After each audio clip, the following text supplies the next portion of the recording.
Tonight is the annual Mumley OVAC All-Star Football Classic between the All-Stars from Ohio and West Virginia. I'm Don Sloan alongside Ryan Recker, and the OVAC All-Star Game, Ryan, is definitely one of the big traditions here in the Ohio Valley. You can look at it one of two ways. It's either the end of summer or the kickoff of football season. Either way, a great night, and it's become what they say as an extravaganza over the years, more than just a football game. Tonight, very special because this will be the first game played here on this brand new turf as renovations have been made to Wheeling Island Stadium. Over $500,000 in renovations made not only to the turf, but new scoreboard systems were put in. More electronic systems have been placed here, a new sound system, walkways around the perimeter of Wheeling Island Stadium.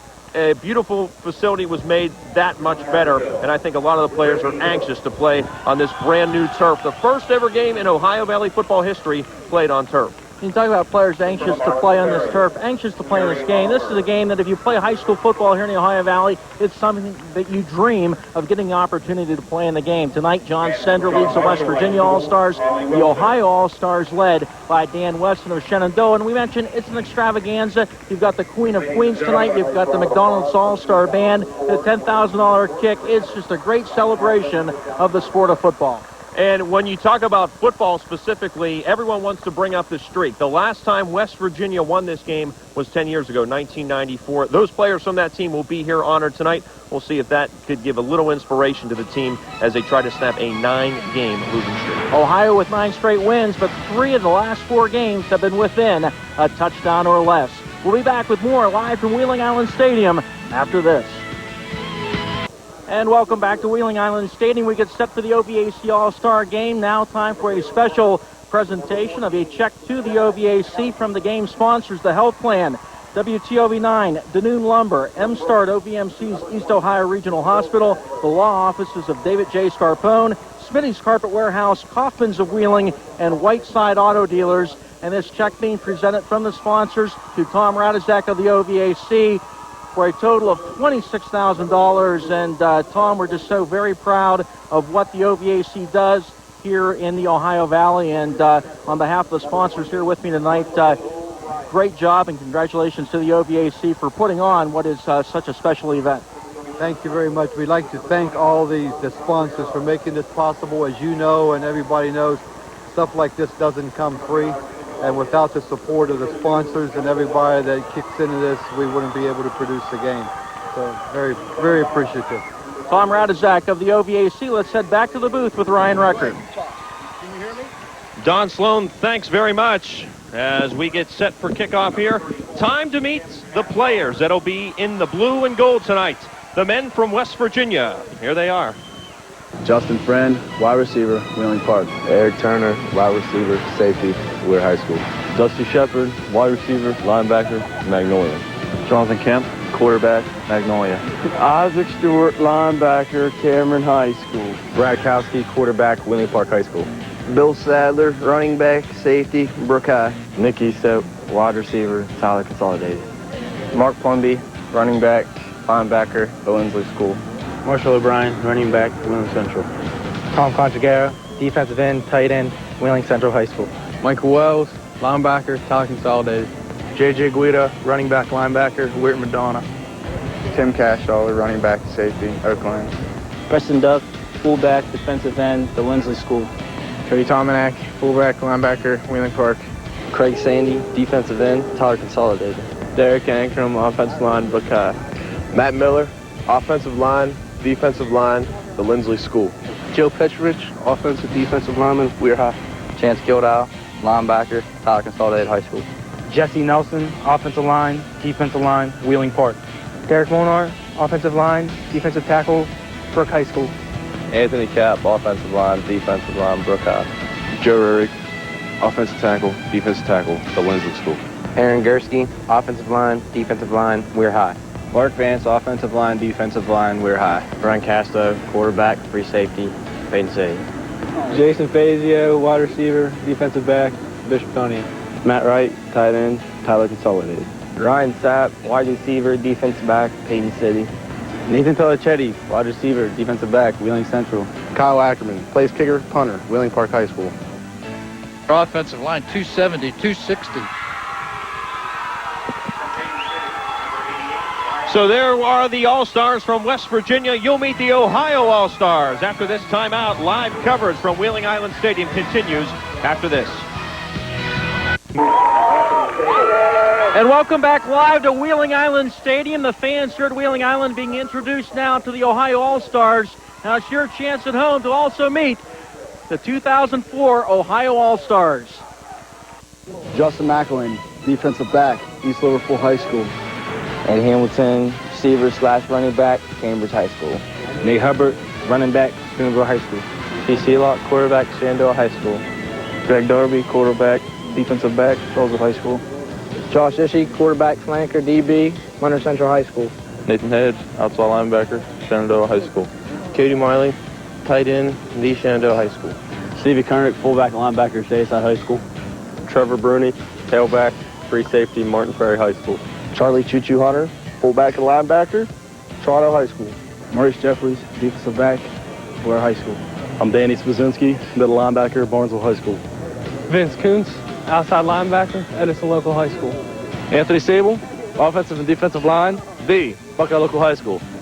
Bobby Kittle, center, Martins Ferry High School. Dan Howard, defensive end, St.Clairsville High School. Adam Lee, offensive guard, the Shenandoah Zaps. Craig Croft, defensive tackle, Meadowbrook Colts. Ryan Kouski, offensive and defensive lineman, Steubenville High School. Scott Kennedy, guard, defensive tackle, Big Red. Zach Miller, O-line, Buckeye Trail. Lou Goose Almonte, Catholic Central High School, offensive defensive line. Adam Lucid, offensive line, the All-American Town, Bellaire Big Reds. Josh Piles, wide receiver, Shadyside High School. B.A. Starr, wide receiver, Union Local. Jeff Darnable, kicker, Beaver Local High School. Nick Stankovich, defensive end, tight end, Martins Ferry High School. Ivan Stein, free safety, outside linebacker, Indian Creek High School. Bobby Briggs, tight end, defensive end, the Shadyside High School. And you've met the Ohio All-Stars, and there is the surface, the brand new turf at Wheeling Island Stadium on what is a gorgeous night for football. Very low humidity, very comfortable temperatures, not like we've seen in the past. We've had some really humid nights here, but not tonight.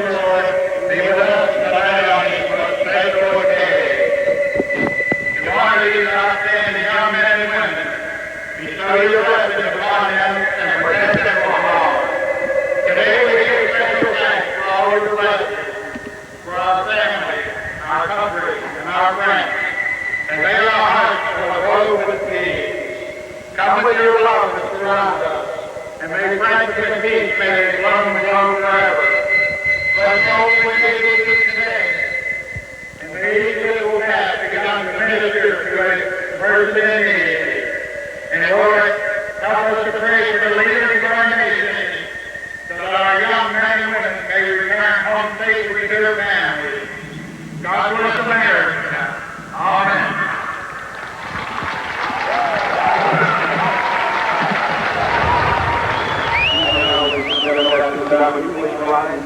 And the folks here at Wheeling Island Stadium rising here for the national anthem to be performed by the McDonald's All-Star Band.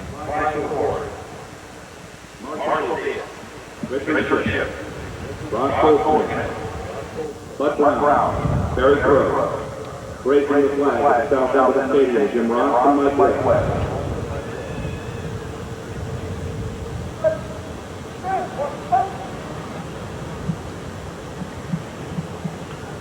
And now, ladies and gentlemen, let us honor America with the Star-Spangled Banner, performing the national anthem, the OVAC All-Star Marching Band.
Beautiful sights and sounds of the pregame festivities here at the Rudy Mumley OVAC All-Star Charity Football Classic.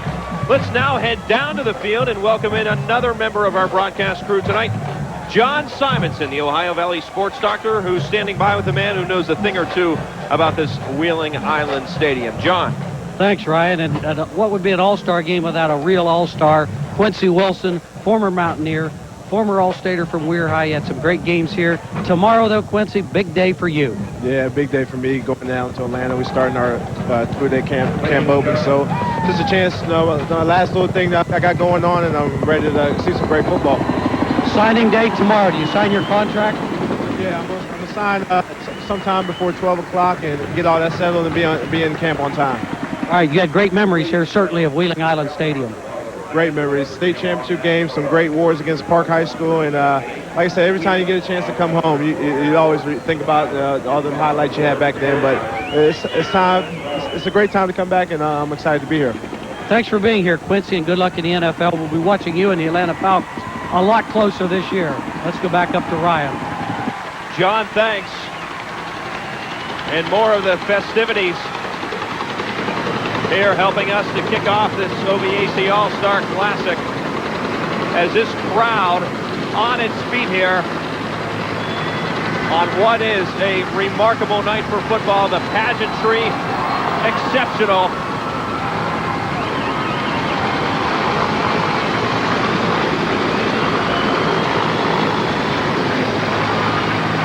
This crowd in unison thanking the members of our military overseas right now fighting for our freedom. And a great moment to help us start tonight.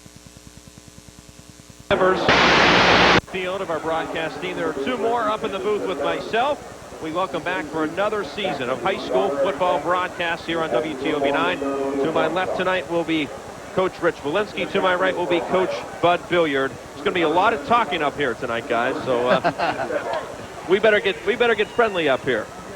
Yeah, we'll be okay. Oh, hi. There we go. We'll be fine. Rich and I were talking about the game, a little while ago, and everything looks great. It's just a beautiful evening, beautiful field, and talk with an old coach like Rich. It's been around. It's great to talk about things. So we're looking forward to doing this game. Ryan, really happy to be here. Like every year, the OVAC All-Star Game to kick off for the high school football season, really in our area.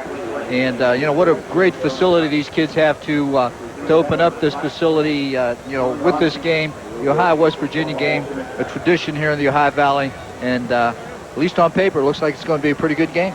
I think when you look at these teams on paper, and of course that's all we have to judge by right now, in past years there was a disparity in size between Ohio and West Virginia. You look down the line this year, the tail of the tape, if you will, the gap isn't as wide as we've seen it in past years, at least on paper. No, not really. As Rich was alluding to earlier, we was going down through the lineups, and the size of both squads is very comparable. Yeah. There's some big kids on both sides, and I think that when you look at a roster, you always try to find those big guys first. That's right. And that's what Coach Stender did, Paul. The first people that he picked was his offensive and defensive linemen before he started picking any of his special people. When we were talking earlier about this complex, this place, and of course now Big Red with the advent of them coming in with the stadium, this is really going to be nice for the Ohio Valley. And I was reading an article in the paper not long ago. Don Clegg said that they may name the place in Parkersburg where they are going to keep the state softball tournament. Well, I would hope that the SSAC would say, hey, you know what? With what these people done up here, this should be home for high school football in West Virginia. Absolutely. And, I think if they play around with Howard Quirkin and those guys too much, they may just dome Wheeling Island, you know that? Yeah. So you give Howard and his boys a little bit more incentive. You don't know what they'll come up with next, because when you look at this, it's just a sight. And I mean, very few times I've ever had a chance to look down on something, but this thing is awesome. I'll tell you, it is awesome, and it looks so natural, and it feels so natural when you're down on the field also, that, anybody that would know it would think that this is a natural grass turf. It's hard to imagine that just some 8 months ago, this was a big mud bowl on Super 6 weekend, but this field and what we see here is a symbol of the hard work put in by the members of the Ohio County School Board, the SSAC, and so many others that will go unnamed. And in fact, the SSAC is here tonight to put their final stamp of approval on Wheeling Island Stadium, where the Super 6 championships will be held for the next 2 seasons. There you see the Ohio All-Stars coming onto the field. And of course, when you talk about this game coming in, everybody wants to talk about what is now called the streak. 10 years ago, West Virginia won this game. It was the last time that West Virginia won it. They're trying to snap that 9-game winning streak of Ohio tonight. The coin toss went to West Virginia. They deferred. Ohio has elected to receive. West Virginia will kick off from right to left. It's the last Sunday in July, so you know it's got to be OVAC football, and we are ready to go here. A couple of award presentations from last year's coaches on the field before we kick things off. All-time series in this game since it's been under the supervision of the OVAC. Ohio leads it 21-10. As I mentioned, the last West Virginia win 94. They won that 19-14. Last 2 seasons, though, it has been close. It's come down to the last possession. 2 years ago, 19-12. Ohio won last year, 32-26. A look at John Stender, coaching in his final football game. The longtime veteran from Tyler Consolidated. He'll be coaching West Virginia tonight. We'll talk about his career as the night progresses. The white side kickoff is teed up by Kyle Ackermann of West Virginia. We are underway here at the OVAC All-Star Game, and what a way for West Virginia to start it. Ackermann, the first kick ever here, is a touchback. Okay, I was watching him, in the pregame warm-ups, and he was hitting field goals from 50 yards out. Also is a very, very good punter as well. So you're going to see Kyle Ackermann handling all of the kicking duties for West Virginia this evening. That helped them a great deal. You didn't have to worry about a return. And, when you go into a game like this, there's so many things to prepare. Special teams is one. And you hope that that can come through, and that phase was good.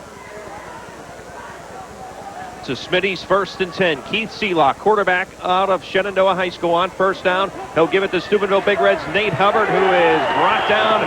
May have gotten back to the line of scrimmage as he tried to dance through there, but West Virginia saw what he wanted to do and corralled him at the line of scrimmage. Ohio's trying to spread West Virginia out a little bit, Ryan. They had wideouts both ways that time. Nate Hubbard at the top of the eye, an offset eye at that time, came away from the power, so we're going to take a look at it here. West Virginia's jumping around with like an eagle defense, which means a man on the nose and 2 guys covering the guards, and those tackles were jumping back and forth. And when they don't zone block at, which is what Ohio tried to do, that defense was right in those slots. They're jumping again. 2nd and 10. Fake it to Hubbard this time. Seelock can roll, and he can run it too, but he's in trouble here. Tucks it. He'll get a pickup of a yard. Cody Tominack bounced him out of bounds. Also there for West Virginia was number 29, Tom Contraguerro, a couple of guys that played their careers here at Wheeling Island Stadium. A little bootleg action that time. If we have it on the Donahue replay, we'll be able to see it. A fake to Hubbard over the left side, and then quarterback rolling out this way. He's looking for his tight end coming across, and he did have him open for a minute, but he didn't see him. There you can see him right here. He's got him open, but just couldn't throw him the ball. He had both levels open off that waggle pass or bootleg action. But, I think what he did, he started feeling the heat, and then he retained the ball. 3rd and 9 from the 21, passing down. He's got 2 wide receivers up to the top. Seelock, pressure. Contraguerro there, can't get him, gets rid of it. Sliding, not able to make the catch for Ohio was number 21, Cody Miley, who is the teammate of Seelock. So it's 3 and out for Ohio on their first possession. Ohio came that time with a double tight end and 2 receivers, 2 backs really set to the left side, which meant they had 3 receivers to the left. But he came back this way looking for his tight end crossing. Had him open but couldn't get him the ball, so it'll bring up 4th down. That short side defensive end gave him a lot of pressure, and that was a big factor in that incompletion. Miley remains in to punt. He's standing at his own 7-yard line. Back for West Virginia is Nick Estep. It won't even get to Estep. The rush was on. A flag is down. Bounces at the 37-yard line. Down at the 35. But we could have running into the kicker or roughing the kicker. And it looks like it's the 5-yard variety, running into the kicker. That one went straight up the pipe because of the pressure that he got. And of course, special teams in an all-star game are always very, very questionable because you have kids that probably through their whole career never played on a special team, and now they have to play special teams. Here's referee Bill Walter. You evaluate the punt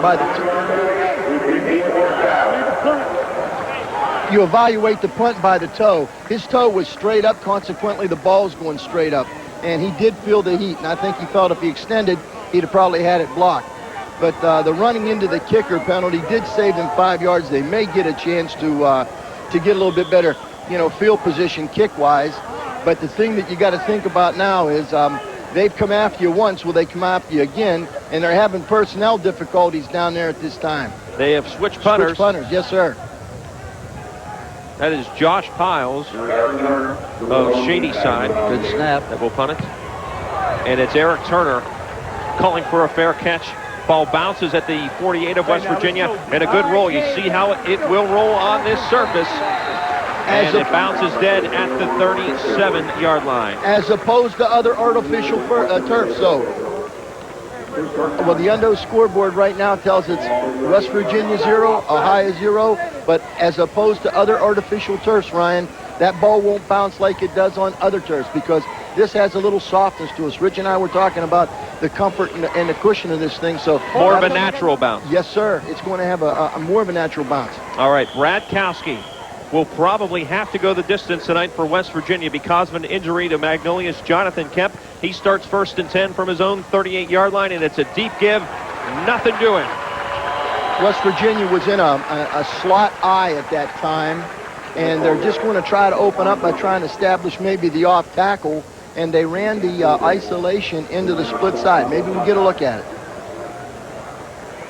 On the replay, we'll see that there is a kick out on the end, but nothing going. Coach? All right, number 52 from that's Anthony Sable from Buckeye Local from Ohio. Did a good job of coming off his block, playing with the inside shoulder, coming down the line. Did a good job of getting to that isolation play before it really had anywhere to go. Mark Plumby carried it on 1st down from Lindsley. Here he has it now. A little more daylight for Plumby. Ducks his head as he crosses the 40. He's out near the 45-yard line. Little extracurricular on the far sideline. No flags down, and it'll bring up about a 3rd and 3. That was another isolation type play, and I believe if we get a picture of it, you'll see the patience of the running back. Now the isolation, watch, there's the kick out. Now see, he gave a little juke inside out that kick, and the next thing you know, he breaks to the boundaries and starts running his levels. And that time the defensive end for Ohio came upfield just a little bit too far. Instead of meeting that blocker more at the line of scrimmage and trying to close that down and force it back to the inside, but he was able to find a crack there. 3rd and 3. Marshall O'Brien of Wheeling Central plows ahead for the 1st down. He's across midfield, and if they get this guy going tonight, he's tough to bring down, whether it's inside and especially if he gets into the open field, and that's a Smitty's carpet 1st down for West Virginia.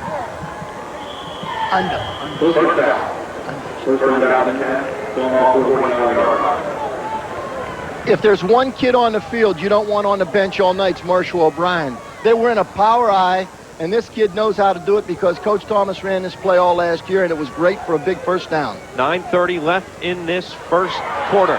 Another give. West Virginia's going to keep it on the ground. J.J. Guida from Madonna. There's 6 or 7 more on 1st down. And they're coming out and making no bones about it. This is how they're going to play tonight. And John Stender running the football, no surprise to anybody. That time West Virginia came with a blitz. They came right by it, however, and was able to get it to their fullback before the blitz really took effect. So Ohio's starting to send some people. If you watch inside, it's a little trap left to right. There. Yeah. And that fullback squirms up through. Coach Stender's using a lot of runners right now. You're seeing a lot of people, touch the ball. Got 2 split to this side. It's Guida again, finding his way through the hole, spinning to the 35, to the 34-yard line. Another West Virginia 1st down. If we see this again, you'll see the same play from an opposite formation. Instead of the split right and slot, the split was to the left that time with the slot, and he still ran the trap. You'll see the trap to the even side. And a coach will say, if it's working, we're going to run it till you stop it. And that's not a bad philosophy. and that's where the linebacker has to step up. He got sealed to the inside by the tackle. The right tackle did a good job of coming down inside and sealing him inside. Kouski patiently up to the line. Guida again, bouncing off guys again, trying to break it to the outside. Guida to the 27-yard line. 8 more yards on first down. And there's a couple of things happening. I think that West Virginia's front right now is coming off a little bit harder than Ohio's kids, and I think they're getting into the line of scrimmage a little bit better. Now watch that surge from the front. There's a little seam, and this Guida kid, watch him. He'll bounce off of a block, which was there, and there's a little bit of a smart move by the tight end, and then the Bellaire just runs. Coach? I tell you, Ohio has to do a much better job of tackling when they get a shot on these guys, because if not, they're going to carry him well into the secondary. West Virginia yet to throw the football yet. This is Plumby on a pitch. Look at this footwork, cutting back inside the 15. Plumby dragging guys outside the 5-yard line to about the 6, where he's out of bounds, and West Virginia doing everything right now, and it's all coming on the ground. Maybe that team from 10 years ago got to talk to these kids tonight. I don't know. But West Virginia's doing things right. On the replay, you're going to see just a pitch sweep into that formation, and there's good blocking on the outside and great running. Coach? I tell you, they got the perimeter and a great block right here on the corner. Gave Plumlee some room to run. Once he gets into the secondary, does a great job of avoiding tacklers. And the first touchdown scored on the new turf at Wheeling Island Stadium is Marshall O'Brien. The full house backfield, 2 tight ends. They gave it to O'Brien, and West Virginia strikes first on a very impressive drive, marching down the field, all running, and they have the first 6 on the board with 7:27 left here in the first quarter. As Coach said earlier, Coach Stender went out and got good linemen, but he got a multiplicity of backs.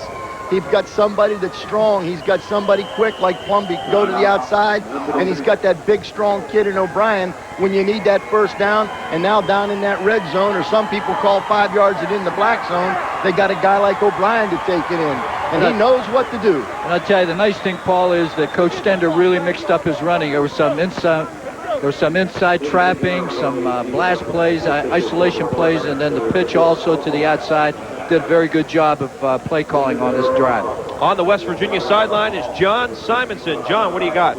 Well, hopefully we'll get Marshall O'Brien here in a second, but that's just called running the football down your throat. A lot of determination here. That's got to be a special thrill for that kid, because this is his home field. He scores the first touchdown on this new surface. And how about the drive? 8 plays, 62 yards, and it chews up 3 minutes and 13 seconds. No run over 8 yards on that drive. It was a very consistent, well-planned drive, and West Virginia telling Ohio, this is what we're going to do tonight, boys. Protect the quarterback, right, Coach? They have just one quarterback, and they're doing a great job of running an efficient offense to keep that quarterback safe. Now, of course, Coach Stender said all week he was going to mix it up with the run and the pass, but if he continues to be able to run the ball like this, you're not going to see the ball up in the air too often, I don't think. 3 things: yardage, score, and time, all on your side. And always an interesting aspect of an all-star game is special teams, and the extra point from Kyle Ackermann is blocked by Trevor Bruni of Martins Ferry. So things interesting here in the early going. 6-0 West Virginia on the Undo scoreboard. 7:27 left in the first quarter. We're back with more live action from Wheeling Island Stadium after this. Back at Wheeling Island Stadium, West Virginia leads Ohio 6-0 on the Undo scoreboard. The West Virginia All-Stars going 8 plays and 62 yards for the first score of the night. A Marshall O'Brien touchdown run moments ago. All running was that drive, and now here we are on the white side kickoff. Kyle Ackermann, second kick of the night. First one was a touchback, and we'll have the same result here. Ohio will have it 1st and 10 at the 20 for their second possession. Right now down to the field, and John Simonson. John? And I'm with quarterback Brad Kouski of Wheeling Park. And Brad, how about that one for an opening drive? That was a great drive. Took a little pressure off me. We ran the ball. Our line did a great job, and our backs just did what they were supposed to do, run the ball and score. How important is that first drive like that? Oh, it's very important, especially against this Ohio team. And we just came out. We want to get up 7 right off the bat, and we did that. So I'm very happy. All right, good luck rest of the game.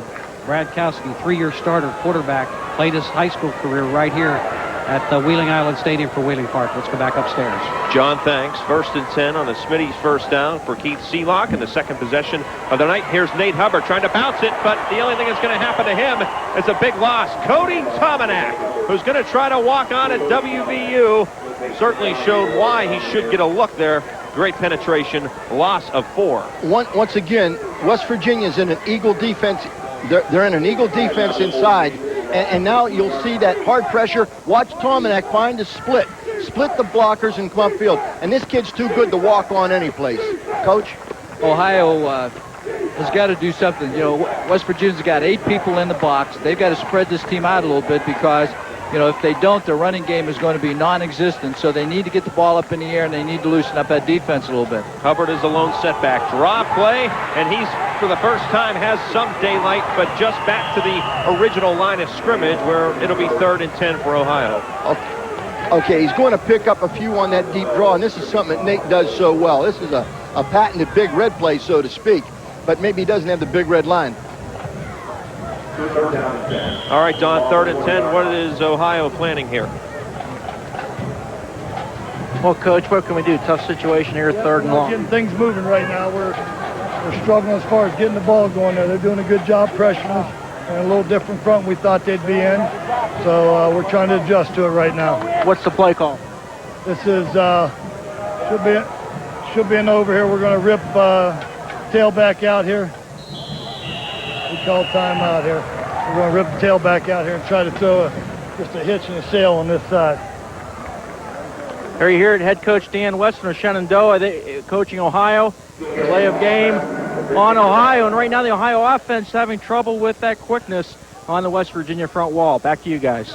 Don, thanks. Keith Seelock wanted the timeout, couldn't get it because the flag was thrown, delay of game was called. So now it's a 3rd and 15. Ohio back to where they were on 2nd down, and we're going to most likely see the first throw. Same play, Coach? Change it up here. We're going to try to run a crossing route over to the left side there. So Josh Powell. More confusion, and now we're looking at another timeout. Oh, my.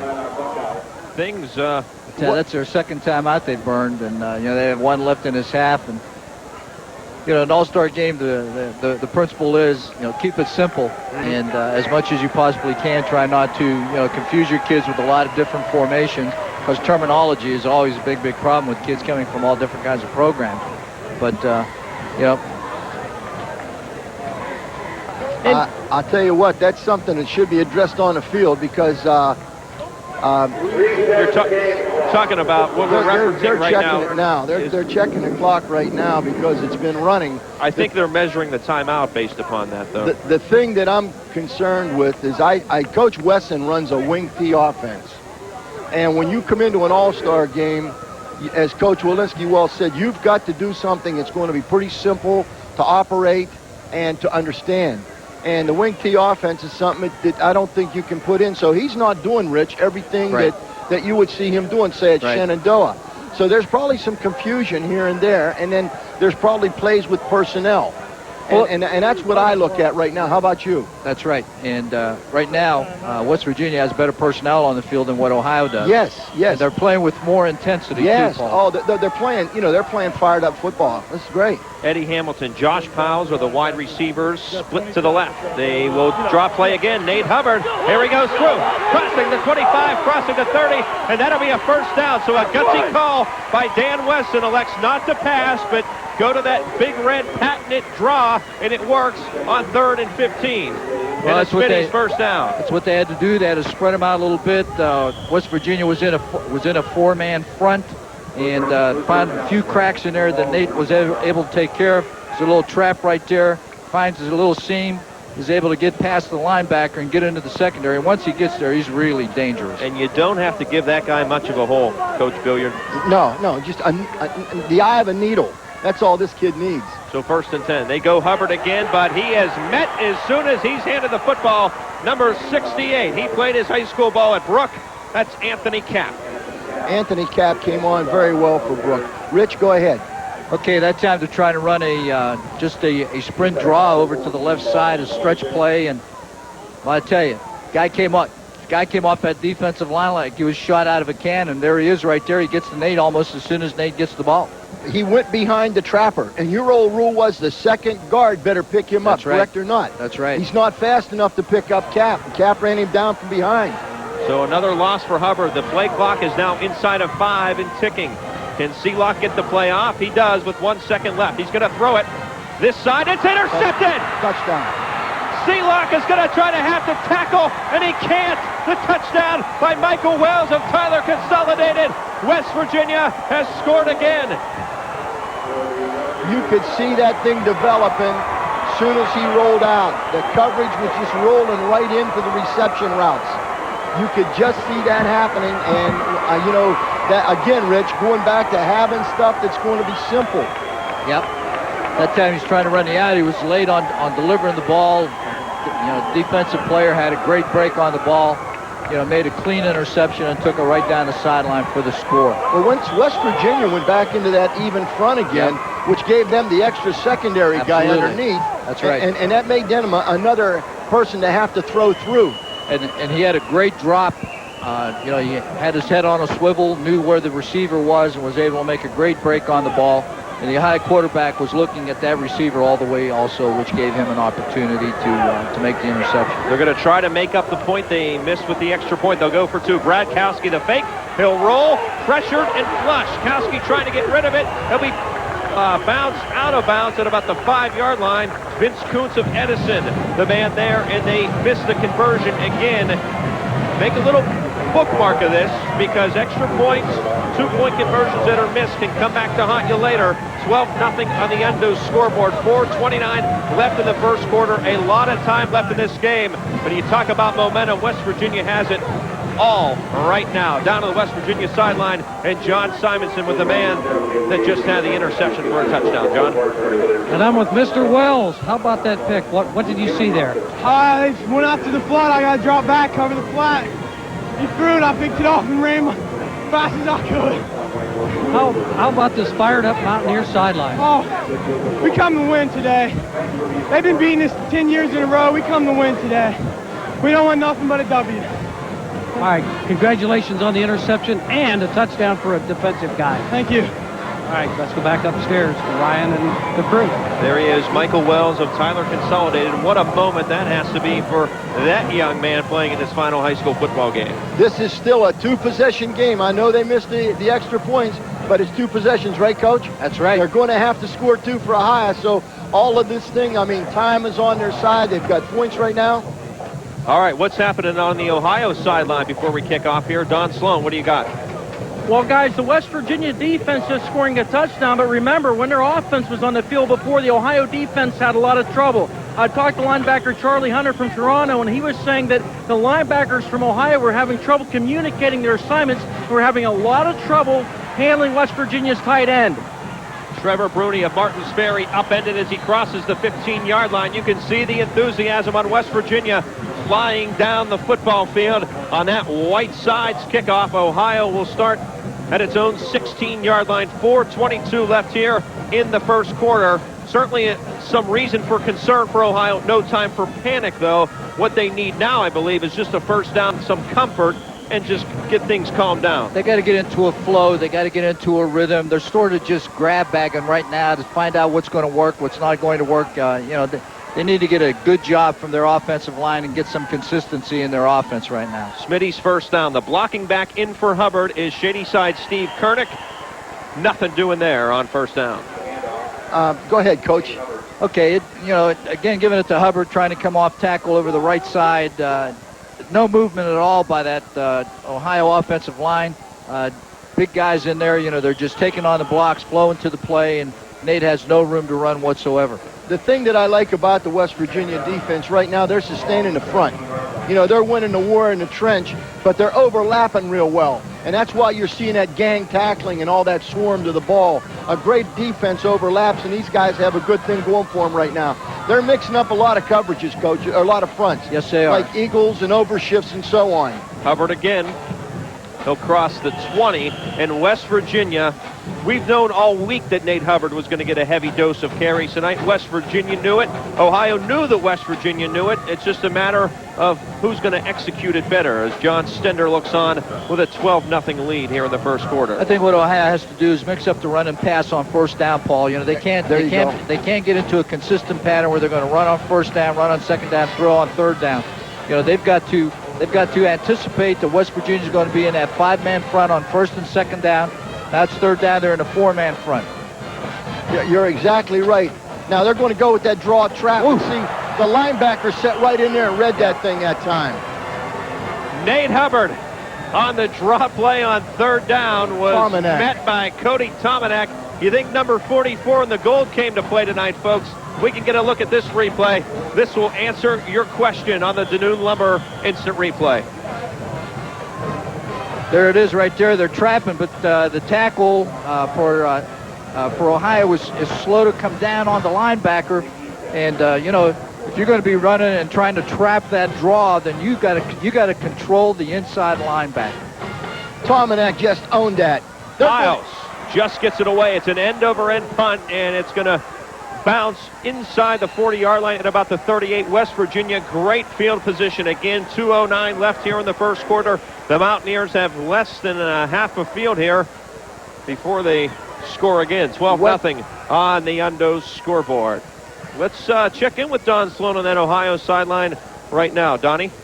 Hey, Ryan, I just talked to Adam Lucy, and he said they're not seeing anything as far as the offensive line for Ohio that they didn't expect. It's just execution that they're having trouble with, and maybe with the West Virginia being a bit quicker than they expected. But as far as I said earlier, with the linebackers, they've had a lot of trouble with the blocking the tight end for West Virginia.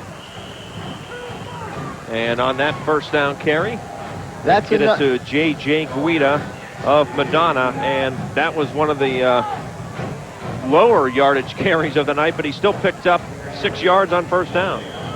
Well, what they're doing is they've got a good thing happening off tackle. I mean, they're running between the tackles extremely well, and the shortest distance between 2 points is a straight line, which is they're really executing. And they're just spreading Ohio out a little bit, but they're still creating seams in the middle. They've been running I. Now this is a flat set for them. Guida again. Met at about the 30-yard line by Ohio's number 20. That's Nathan Hedge out of Shenandoah. As we approach a minute 15 and counting here. 3rd and 2 coming up. As we take a look at the replay, one thing I've noticed about this West Virginia club has been their poise coming up to the line. No sense of urgency whatsoever. But I'll tell you, it's a good thing Nathan Hedge came down hard to the inside, because he was out here in coverage on their twins. Had he not come down, that play would have went for a lot of yardage. Coach Stender is running his offense. 2 tight ends and a full house, and the ball's on the ground. Ohio's got it. No exchange, or a poor exchange from Brad Kouski to Marshall O'Brien, and Ohio gets a break that they needed at this point as West Virginia turns the ball over for the first time tonight. Dan Howard, number 58 of St.Clairsville, I believe, came away with the recovery. Analyze that situation. Okay, Ohio could not get anything done. They kicked the ball. All right, and this is not going to be put in the ball. See, that's a reach, and you can't do that. That ball's got to go plunk when you're going to hand that ball off. Right, Coach? That's got to be a suction cup. That's right. They were in a power I formation and short yardage situation, and they certainly had the people there and would have got the first down, but not a clean exchange between quarterback and tailback. Drop the ball, put it on the ground. Ohio recovers. Maybe something that Ohio needs right here to get a little enthusiasm into their offense. Momentum stealers. You got to have those momentum stealers.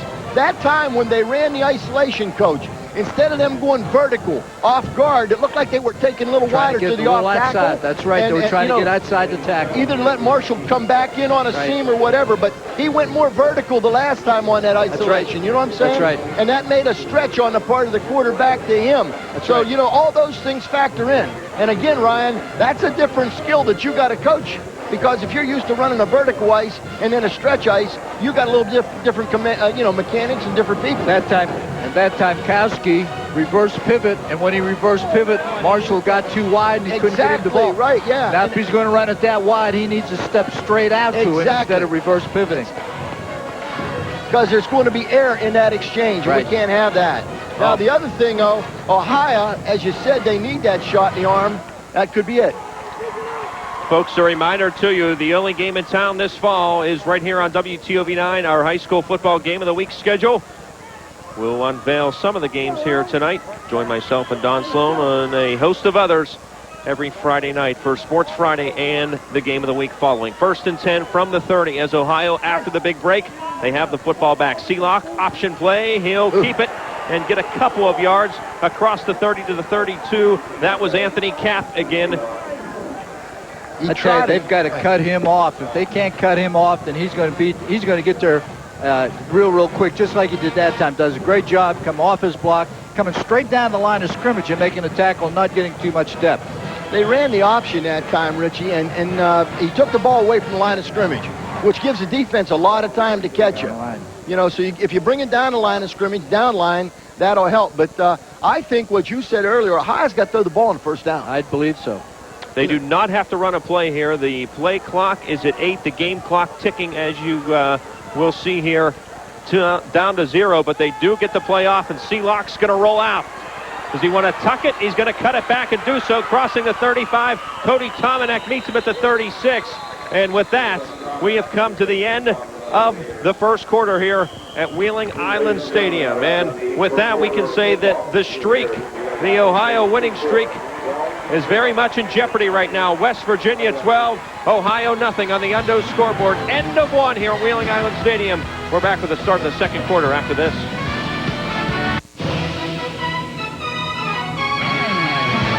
Thank you for watching the 33rd Annual Rudy Mumley OVAC All-Star Charity Football Classic, WTOV9's broadcast. Getting set to start the second quarter here at the Rudy Mumley OVAC All-Star Charity Football Classic. 12-0 West Virginia leads on the Undo scoreboard. West Virginia sideline report from John Simonson. John? Well, the fumble actually was not a clean exchange. Talking to the parties involved, over to come off of the field. Hey, the defense says, don't worry about it. We're going to be right back out there. We're going to hold them. Let's go over to Don Sloan. And thanks a lot, John. I was just talking to Dan Howard of St.Clairsville that recovered the fumble for Ohio, and he was saying that was something, it was a big, hopefully a big momentum turn for the Buckeyes. 3rd down, Sealock to the middle, complete. And a much-needed first down for Ohio as Sealock did a nice job to improvise, and he got it to his teammate Cody Miley, and a first down for Ohio out near midfield at the 49. Nice call, trying to take advantage of that aggressiveness of the West Virginia team by bootlegging it back off the play action, and was very, very patient. He had somebody in his face, was able to escape, find his tight end over the middle for the first down. Big play for Ohio. First down. That defensive end's a contained man. He should never jump inside. Always stay on the outside shoulder. Right, Coach? That's right. Play everything with your inside shoulder. So fresh set of downs. Here's Nate Hubbard trying to get the corner. He has it, and he's pulled down, maybe a face mask. A flag comes in late as Hubbard reached the 40-yard line. A first down, and they may tack more on. His best carry of the night, and it was a 15-yard variety.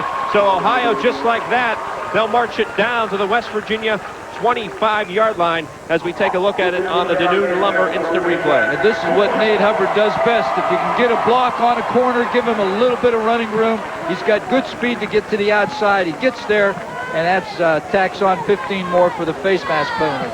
Here he is right here carrying the ball, and you can see how he has it tucked with his on his outside arm, and takes it down. Ohio now starting to get a little something going right here. Completed a pass, was able to get a good positive yardage on a run play to Hubbard.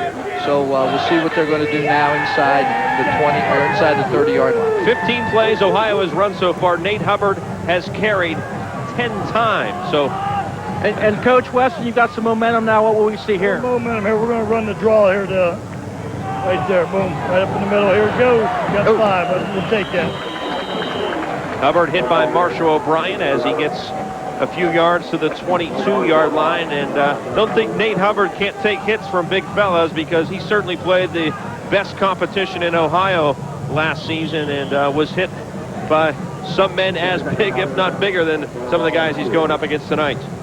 Here it comes again, and they're trying to trap that inside draw every time, Paul, and again, they're going to have to get on the linebackers in order to make that more effective. And you're playing against good linebackers. You're looking at a kid like Cody Tominack, and you're looking at O'Brien and things like that. these kids know what they're doing in there, and that's why they're staying right in there, Rich, and stopping and plugging it up. But the nice thing that I like about Cody Tominack, Bud, is when he sees that guard block down, he's stepping up and protecting himself from the down block from that tackle. So he's doing a good job of filling in there and reading his keys very, very well. He gets underneath that so they can't get a piece of him. That's right. And we're in the OVMC M-Star red zone. That last play, Nate had to improvise a little bit, and that's something he can do, but you don't want him to have to do that all the time. That's right. Guys, a personnel change. Trevor Bruni from Martins Ferry enters the game, and we'll see if he lines up a tailback. 4-down territory, I think, here, guys, too. Oh, absolutely. Yeah, they're inside the 20 now. They got third and about 3 to go. Sealock, Bruni, and Kernick are in the backfield. He has Piles and Ishii up top. Gives it to Bruni, trying to redirect, but he'll be wrapped up. Maybe a yard on the play as Marshall O'Brien in there. And Bruni looked like he has a little trouble with his footing there. Well, yeah, they're running a sprint draw to the split end side.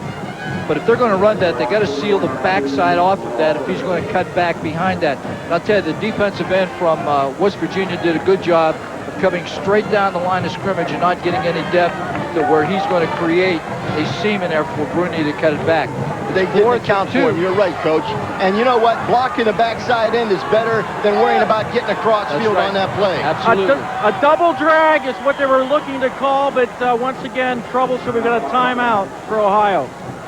Dale Wesson cannot be happy. The other thing, though, Coach, I think, you got Trevor in there, and I don't think Trevor's going to run the finesse plays that Big Red ran. That's right. And then, see, as you were telling everybody, that sprint draw also looks like a zone play. Correct. And, if you're zone blocking, you account for everybody on the line of scrimmage. Right. And I think he doesn't come back the way Nate does.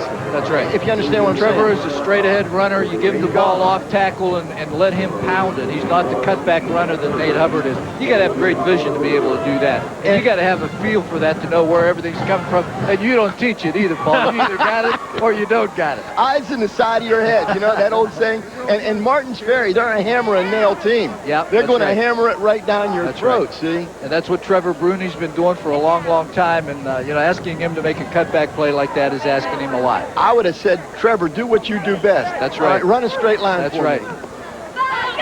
Trevor, the latest in a long line of Brunis that have played in this game, 7 to be exact. His father, of course, has coached in this game a number of times. His brother, Zach, played in this game back in 2000. And Ryan, I talked to Zach. We'll try to talk to Zach Bruni coming up. Hopefully at halftime. Coach, do we stay with the same play call? We didn't. We want to go to a bootleg right here and give the quarterback a run-pass option right here, 4th and 2. What receiver are we looking for? On this down. Don't make any difference. We got the fullback tight end or the flanker. We got 3 options out here. Sealock fumbles it. Trevor Bruni recovers, but it won't matter. It's a moot point because West Virginia will take over. So the best laid plans never came to be seen there because trouble with the snap. Sealock never had a chance to even develop the play. West Virginia takes over as Ohio can't do anything with the big turnover. Another look at the Noon Lumber instant replay. Well, we can't see what happened on the snap, whether the quarterback pulled out too soon or whether the center just didn't get the ball up in good shape. But regardless, there it is right there. Looks like he just mishandled it. He really wasn't set, Rich, to accept that snap. 1st and 10 at the 28 now. Plumby still on his feet as he was spun around, and now he's going to be brought down inside the 20-yard line. Probably would have benefited him just to go down that first time. But a flag is on the play, and it looks like we're going to have a late hit coming up on Ohio. So this could change things immensely here from a sizable loss to now an infraction that's going to give West Virginia 15 yards. That bad thinking. You can't do that. West Virginia is going to run the ball, and of course he stays on his feet very well and spins out of a tackle. Does a great job of eluding things back there, but then when he goes down, you'll see it. There's a late hit coming in. Came from Eddie Hamilton, number 3, coming in. You got to use your head a little bit. You can't do this. That was a big defensive play. Instead of being second and about 30, it's going to be second and about 3 or 4. That really, really hurts. Your team is down by 12 and time's going against you. You got to use everything to get the edge back. 2nd and 3 from the 35. I formation for Kouski, and it's Plumby again. Crossing the 38-yard line, and that'll be a Smitty's carpet first down for West Virginia near the 40. Coach, they're running the isolation into the split side a great deal, and it's good because they're taking the high offense and actually just splitting the guard and tackle. Yeah. And that fullback's running through unmolested. He's blocking air. The first thing it shows on air, and then Plumby runs real close to the ground, got good knee lift, got good acceleration, and he can make something out of that. And I'll tell you, the Ohio defensive front is making no penetration at all. You know, they've got to become more aggressive. You know, they're in that 4-3 look, Paul, and I'll tell you, they're going to eat them up with this. Oh, yes. Fake it to Plumby. Kouski with time. What a catch. Going up to get it was Nick Eastep of Tyler Consolidated across midfield, and another first down. Now, going back to what you said, Coach, Coach Stender's running his offense, and that's doggone near a first down if you look at it, and it was a heck of a throw and a heck of a catch. Now, he's been running the isolation, and it's going to be your isolation pass. Yeah. Because he's rolling right into the action of the play. And you're just getting a little turn back, and you got 2 levels over there to throw, so you got the first down for assurance, and you had a little route on top of it. Boy, I thought they'd give him forward progress there, but they didn't. 2nd and short. Plumby, that's J.J. Guida will have the first down as he crosses midfield. So a little mix of pass and run here for West Virginia. Moves the sticks again, and another Smitty's carpet first down. And that's that inside trap again. Exactly. They're running a left to right trap. That's been their bread and butter. And see, Coach, all of Stender's offense has a vertical look to it. So it's got to bring that linebacker to a freeze. Right. It cuts his width movement down. And that's something that I always believed in. And I think they're doing a good job of running this. They sure are. Pitch. It's Plumby. Flag on the play as he is brought down for a loss at about the 49-yard line. And Coach Billiard, you say 2 flags on the play. I thought there was 2 infractions. The preliminary signal was holding on West Virginia. Yeah, and then I think you got to push from behind to back also. So, chances are you got a possibility of 2 infractions. You're only going to get 1 penalty, though. Good call holding on every play, though, right? Oh, gosh.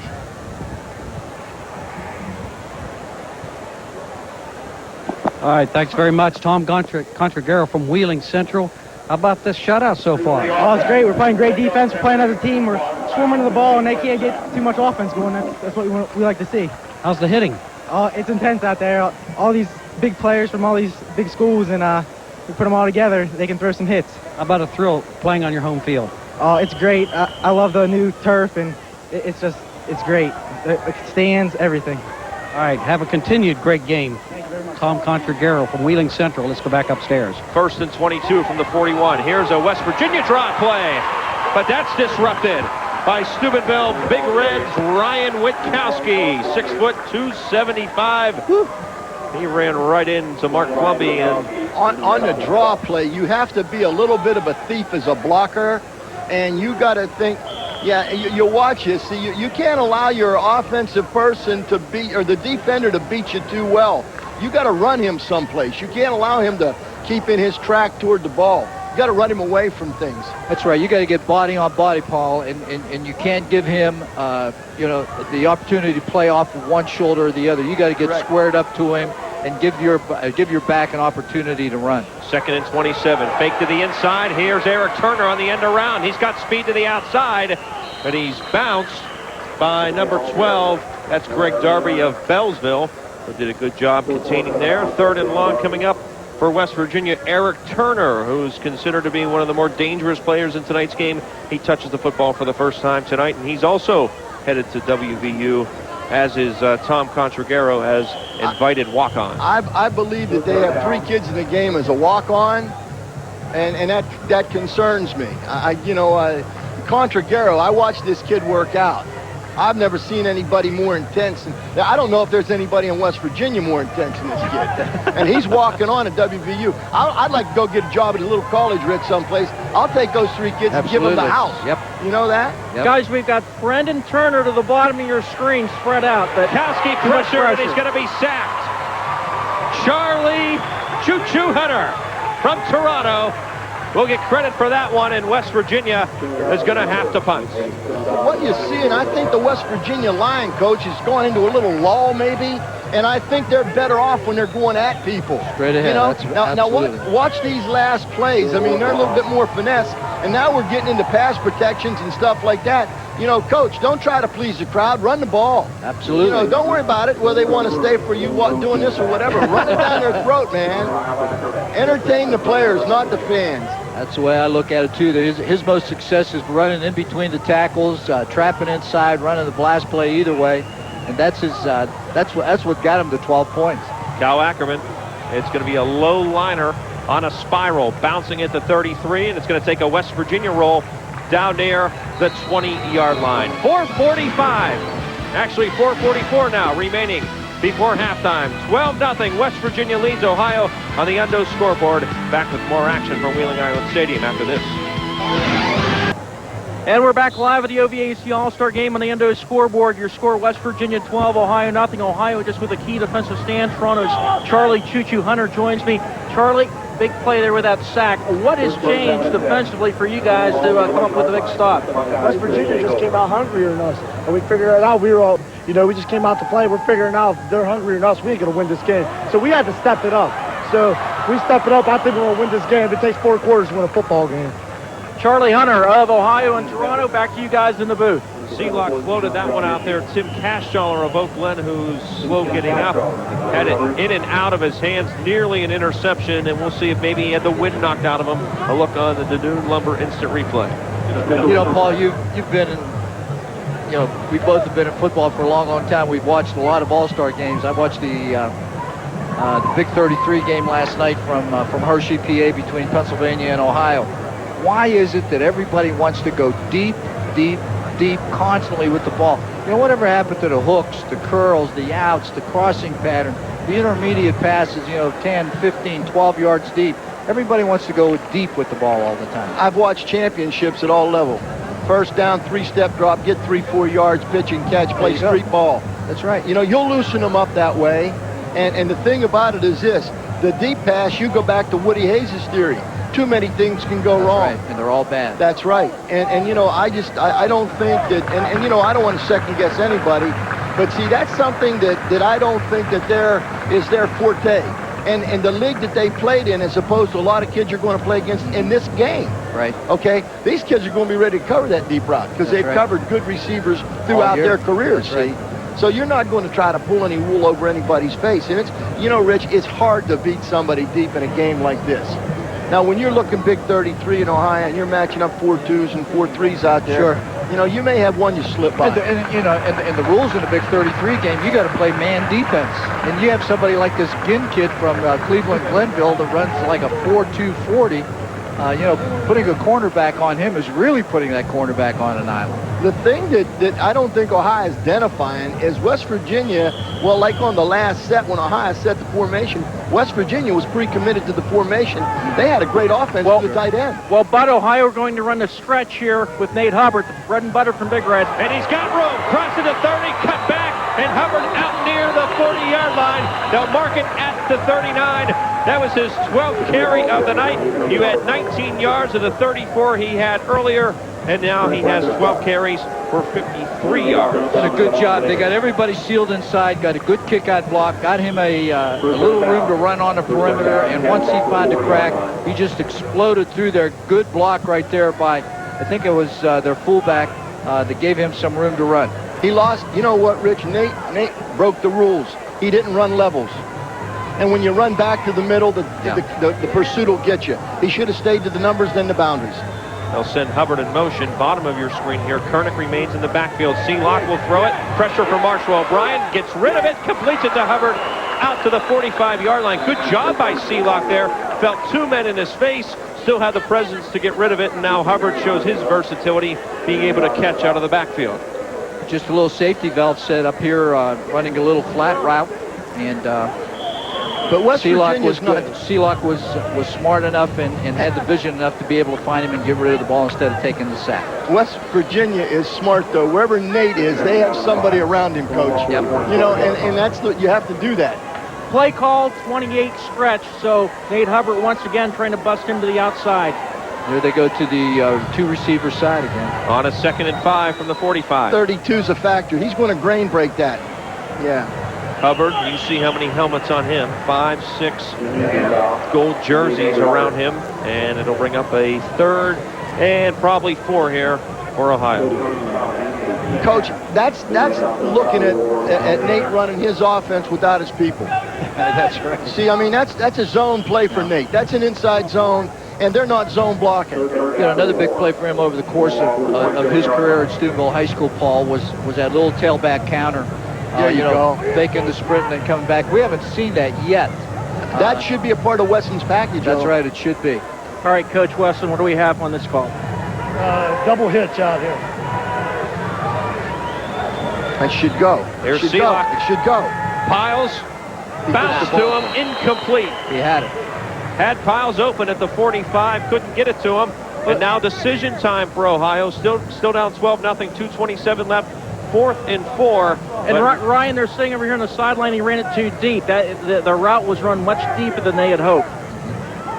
That's what happens in an all-star game. You got to know how many yards you need for the first down. He only needed 4. He ran about a 9 or a 10-yard hitch pass. Coach, what you always say? Get the sticks. Get the sticks. Yeah. Now Coach Bellaire, here's another punting situation for Ohio. Look out, I'm telling you. I'm telling you. I'd be close. going. Here West he comes. Virginia's coming. Got it away. Eric Turner drifting back, will field it at his 10. Clip. Maurice Jeffries down there, among others, to tackle him at the 8-yard line. As they got the punt off, Turner fielded it, and West Virginia will start with 2:16 left. Just outside the 10-yard line, they're going to give him the 11. Here's where Ohio losing those timeouts early, Coach, is going to really hurt them because they got 2+ minutes right now. If they had the 3 timeouts, boy, they could really make something out of this series. Make something out of this because of the field position. Yes, sir, and this is the best thing that's happened to them all evening long. So they've got to hope that the first 2 downs go. Let's see how West Virginia uses the clock. This is going to be interesting to see how they attack this here. See if they come with the inside trap. And they ran it the opposite way, Coach. Yeah. They ran the trap to the left that time. And maybe, and once again, you don't have to surprise too many people if it's working. Because they've been running trap right, and they ran trap left that time. And it's a counter with the fullback. See it coming back? There it is. And the tackle backside played it well. I don't know if a lot of folks realize it, but many times in that even front, their best tackle is to the backside. That's the way we always played them back home. All right, quickly to John Simonson now on the West Virginia sideline. John? I'm with Jonathan Kemp from Magnolia. He was the number 2 quarterback, did not get cleared medically to be able to play tonight. He's the only player out here that is dressed, not able to play, but Mountaineers are winning. That's right. We're doing real good, moving the ball with the running game. Hopefully we'll open up passing game for Brad. Brad's controlling it real well, and I think we're going to take this game, hopefully. Well, you're taking it in stride. Yeah, I mean, you got to take it out you can. I mean, it's a big bummer you can't get a play, but, I mean, you got to stay out here and root on your teammates. All right, let's go back upstairs.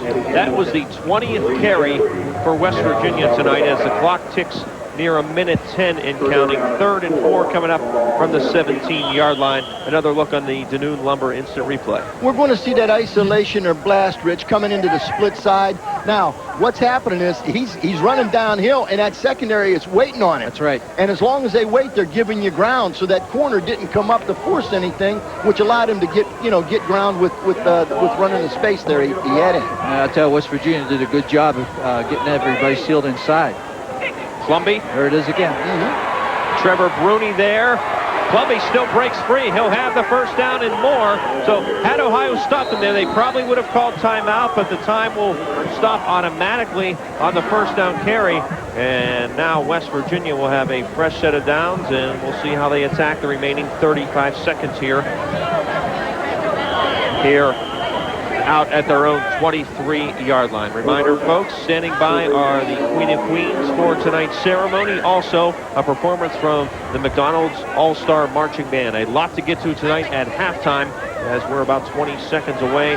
10 seconds left on the play clock, as West Virginia very calmly will come up to the line here and direct what should be the final play of the half. Kouski takes a knee, and West Virginia takes a 12-0 lead into the locker room. A shocker, maybe.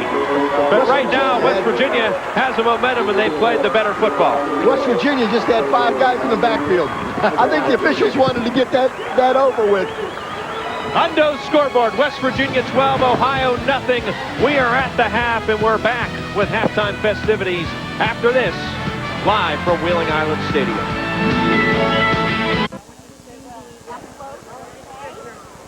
And welcome back to Wheeling Island Stadium as we get set now for the Queen of Queens announcements for tonight. And I hope everybody's having a great time here at the stadium at the OVAC All-Star Game. And we're now set to be getting the envelopes tonight for the Queen of Queen winners. And help me out here in helping us with the envelopes tonight. Botkin, Wilson, and Kouski, the CPAs, have tabulated our votes, and they have the official winners in each of their envelopes, and they will be presenting them to you. And we will be taking those now. We start off 2004 Queen of Queens with Miss Congeniality. Miss Congeniality.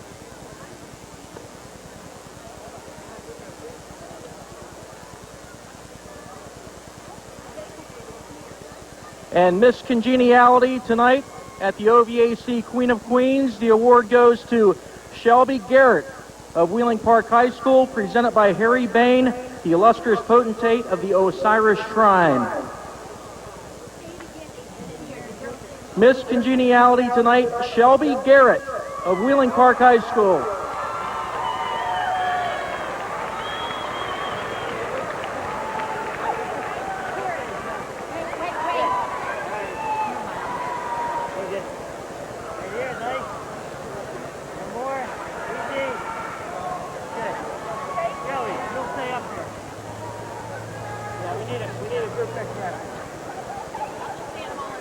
And our next award, 2004 Queen of Queens, 4th runner-up, the presenter David J. Scarpone, and the 4th runner-up from Shadyside High School, Danielle Ney.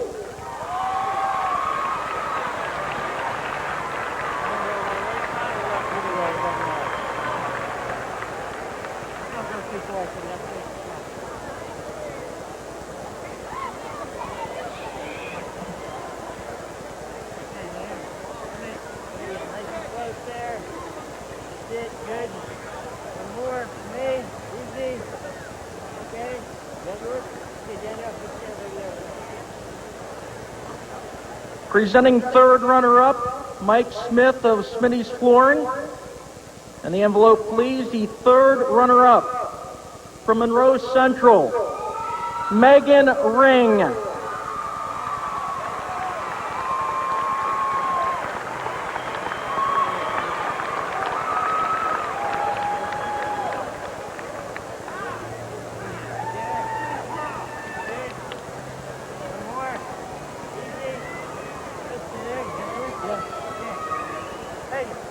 Megan Ring of Monroe Central. Your 2nd runner-up, presented by Bob Kirkman of Donahue Lumber. And the envelope, please, your 2nd runner-up. She is from John Marshall High School. Her name is Holly Wilson.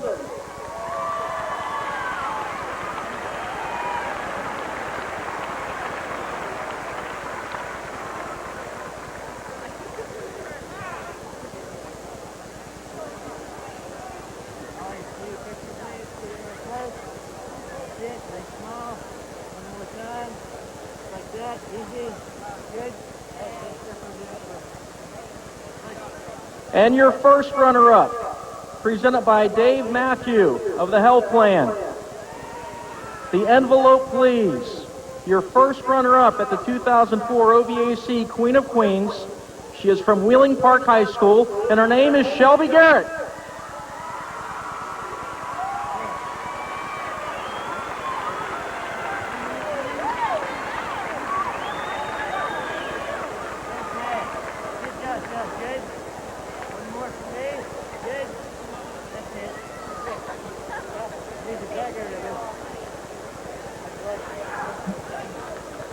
Now, for the moment we've all been waiting for. Are we ready to find out who the 2004 Queen of Queen is? Presented by Bernie Kaufman of Kaufman's of Wheeling. Could I have the envelope, please? Your 2004 OVAC Queen of Queens from St.Clairsville High School, Sarah Marizzi.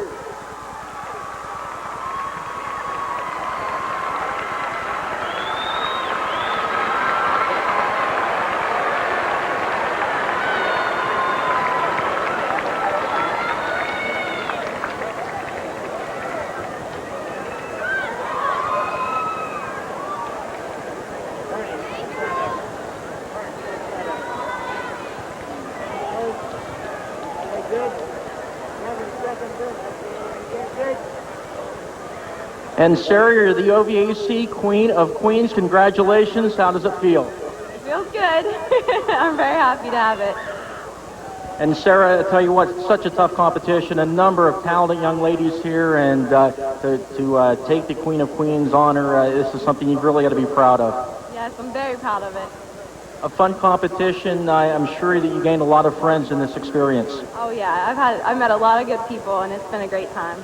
And here she is, your 2004 OVAC Queen of Queens, Sarah Marizzi. We'll be back with more from the OVAC All-Star Game after this.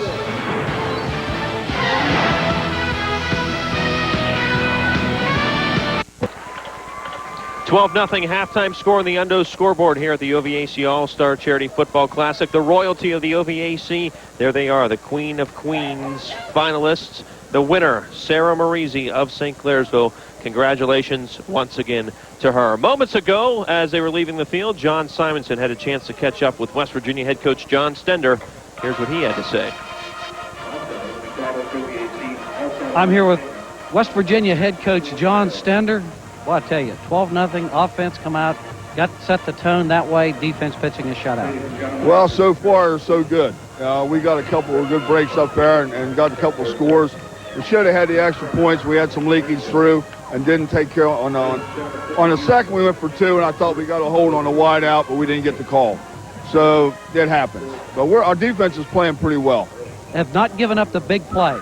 No, they haven't, and they've come close a couple times. You know, Hubbard's got loose a couple times on the outside, and he's quick, and he can get through in a heartbeat. Good luck in the second half. And now on the field, over 200 members of the OVAC McDonald's All-Star Band. Let's listen in.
So there you have it. The OVAC McDonald's All-Star Band taking us through halftime, where it's West Virginia 12, Ohio nothing on the Undo scoreboard. We're back with the start of the third quarter after this. And welcome back to Wheeling Island Stadium, live coverage of the OVAC All-Star Football Game. And one of the highlights each year of the OVAC All-Star Game has got to be this band, the McDonald's All-Star Band. Always one of the highlights of the OVAC All-Star Game. Let's give them a hand.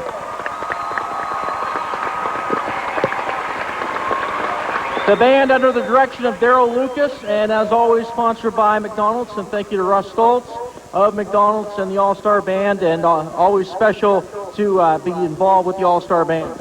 It's always a pleasure and an honor to sponsor a great band like this.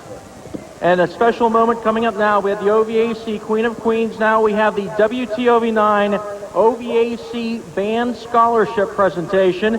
And also, Ronald McDonald joining us now for this. And the WTOV9 Band Scholarship recipient of a $1,000 scholarship from Steubenville Catholic Central, Matthew Gossett.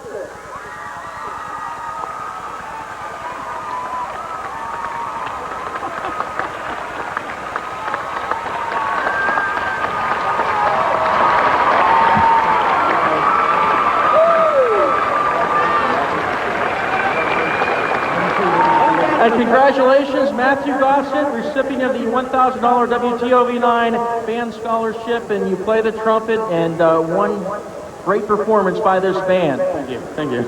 I'd just like to thank God and all my family and all my friends and all my trumpet teachers and everything for all this. Thank you.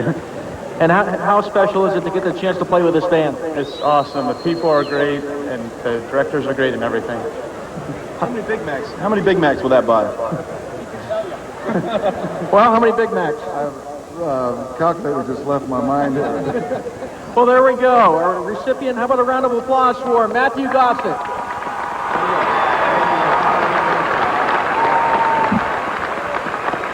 And we'll be back with more from the OVAC All-Star Game after this. Undo scoreboard, West Virginia 12, Ohio nothing. We're still at halftime here at Wheeling Island Stadium as daylight has given to just about darkness here as we're approaching 9 o'clock and getting set for the second half. But before we do so, let's take a look at the first half highlights. For a recap of the scoring, West Virginia on the board first. Marshall O'Brien with a touchdown run that made it 6-0, capping off an 8-play, 62-yard drive. Extra point no good, but later more West Virginia. Michael Wells of Tyler Consolidated, 30-yard interception return for a score. 2-point conversion was no good. There you have your 12-0 score right now, as the moon indicating that in fact it is darkness here. On coaches next to me, a glorious night for high school football. We've had some hot ones in the past here. We've had rain. I don't think you can beat a night like this. Just a very beautiful night, and West Virginia is going to receive the second half kickoff. So you know, we will see them come out and see if they can get, you know, pick up where they left off. A reminder, folks, we've seen some outstanding plays so far, but what will be the play of the game? Well, we'll find out at the conclusion of our broadcast, and that's sponsored by the law offices of David J. Scarpone. Certainly that interception sticks out right now, and West Virginia came out in the first half, had all the momentum, and Ohio, I think, was kind of surprised. They kind of smacked them in the mouth a little bit, and Ohio even admitted it on the sidelines that West Virginia was a little bit hungrier. I think the one player from Ohio kind of tipped us off when he said they came out a little bit more aggressive than we did, and a lot of times when you're representing a group that's come in and won, you know, that you have a tendency to maybe, you know, lay back on it. So, you know, West Virginia just did come after them. Ohio needs to pick up the tempo here in the second half. They've got to be more aggressive, especially, Bud, on this first defensive series. Yes. They've got to stop West Virginia cold, make them punt the ball, and get their offense moving. Let's head down to the field and our own sports doctor, John Simonson. John? Thanks, Ryan. I'm with Executive Secretary of the West Virginia SSAC, Mike Hayden, and Mike was actually MVP in this game in 1960. You know, you could have said 1980, and I'd feel a lot better, John. But no, I had an opportunity to play in this game, what would that be, 40-some years ago, and it was a great experience. And I know what these youngsters are going through out here, and I know they only practice for a week now. We practiced for 2 weeks. We had friendships that bonded, and I still see some of those guys, both on the Ohio and the West Virginia squads. It's a great game. Great crowd tonight, John. Great crowd. All right, the inspection process tonight, your office took an awful lot of flack because of the field conditions of the Super 6. Have we passed inspection? Oh, absolutely. I don't think there's any doubt about it. And most of the people in the state really understood the conditions last year. That was football. There's nothing you could have done about it.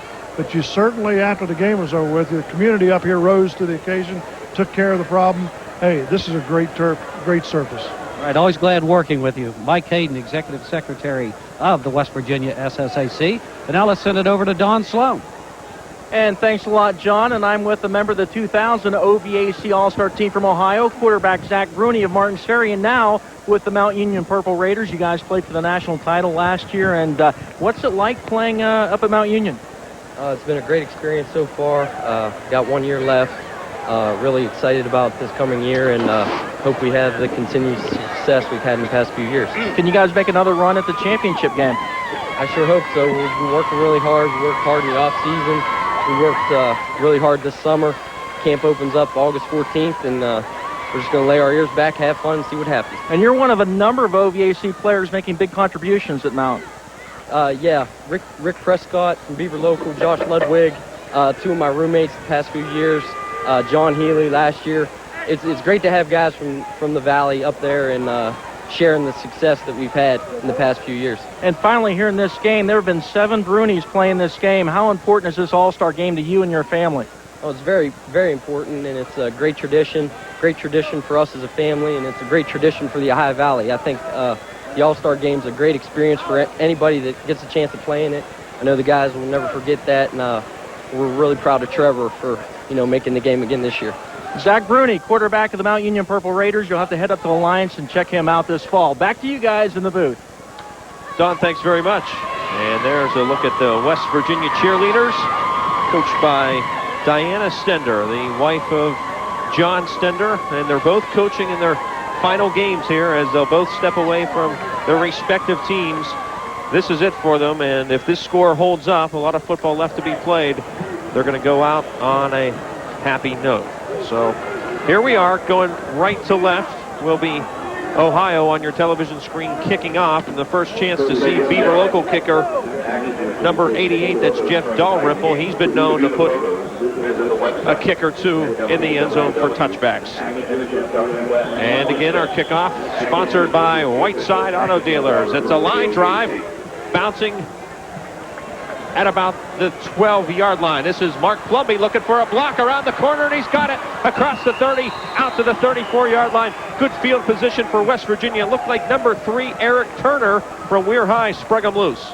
They had 2 good potential runners back there, and I think the thinking was to kick the ball down. What do you think, Coach? I think so too, Paul, and I'll tell you, it was a good strategy because we should have much better coverage on the Ohio side.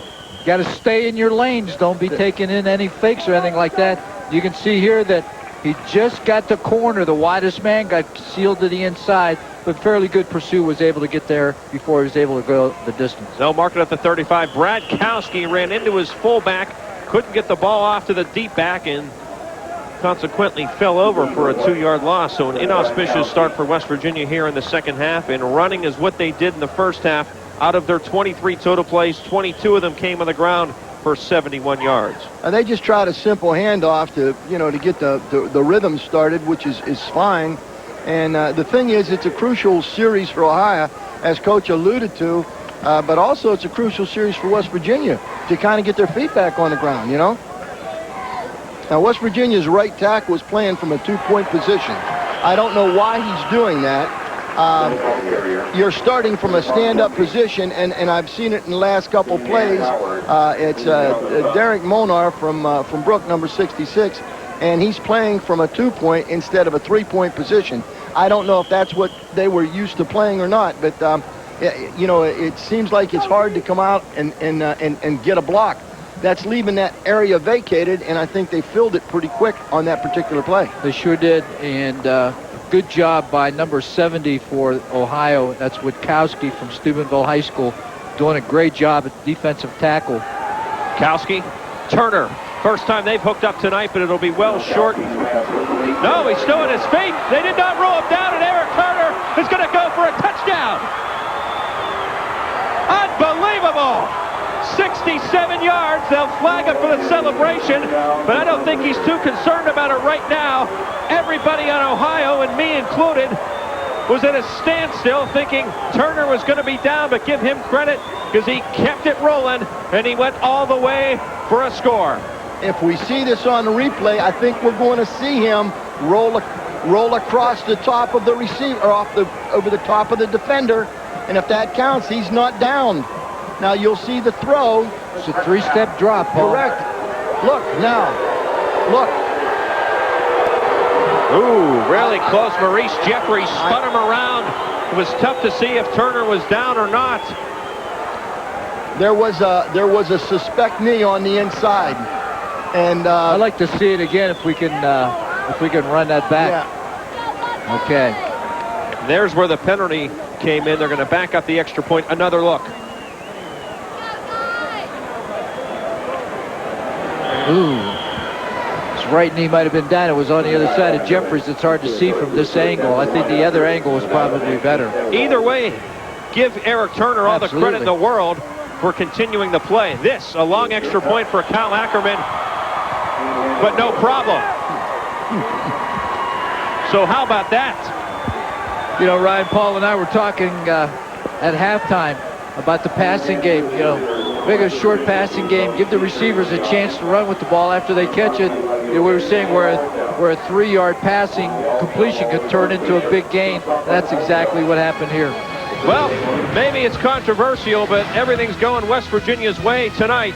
19-0 on the Undo scoreboard. Early stages of the third quarter. We're back with more after this. Well, we have what is as clear of a look as you're going to find on that last touchdown catch by Eric Turner. Here's Maurice Jeffries closing on him. Watch his right knee, folks. Down on the turf. So West Virginia, the benefactors of that call. And now this will be a touchback off the foot of Kyle Ackermann, Justin McElhaney on the Whiteside Auto Dealers touchback. But you got to say this. Good call, bad call, whatever you want to say. There was no whistle, so you play to the whistle. I agree with that. And Coach, I'll mention something, and then you can elaborate. That was a poor call by the official. Absolutely. That was a poor non-call. And when you don't know whether you've seen it or not, call it dead, okay? Absolutely. They had two officials that were converging on the play. Somebody had to have a good angle on it and be able to... There's 6 officials out there tonight.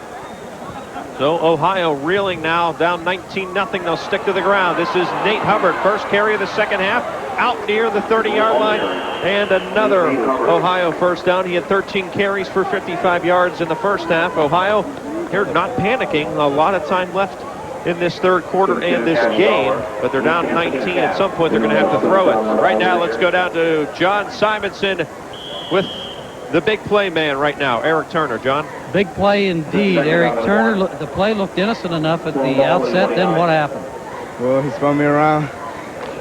He thought I was down, but I put my arm down and got up and ran for the touchdown. So you were not down? Never hit the ground at all. Yeah, you guys feeling comfortable now? You're up 19-0? Can't never be comfortable. Game, we got a whole nother quarter to play. Whole nother quarter. All right, congratulations on a big play. Let's go back upstairs. Tim Cashdollar just had a chance at his second interception of the night. In and out of his hands as that ball was thrown too high, and it's going to bring up 3rd and 1 for Ohio. Everything going West Virginia's way, as I sound like a broken record, but that's the case tonight. This is just a deep curl pattern to the defender, thrown way too far inside for him to handle it. Pretty good protection this time, and almost intercepted. When he is thrown, Coach, he's thrown high.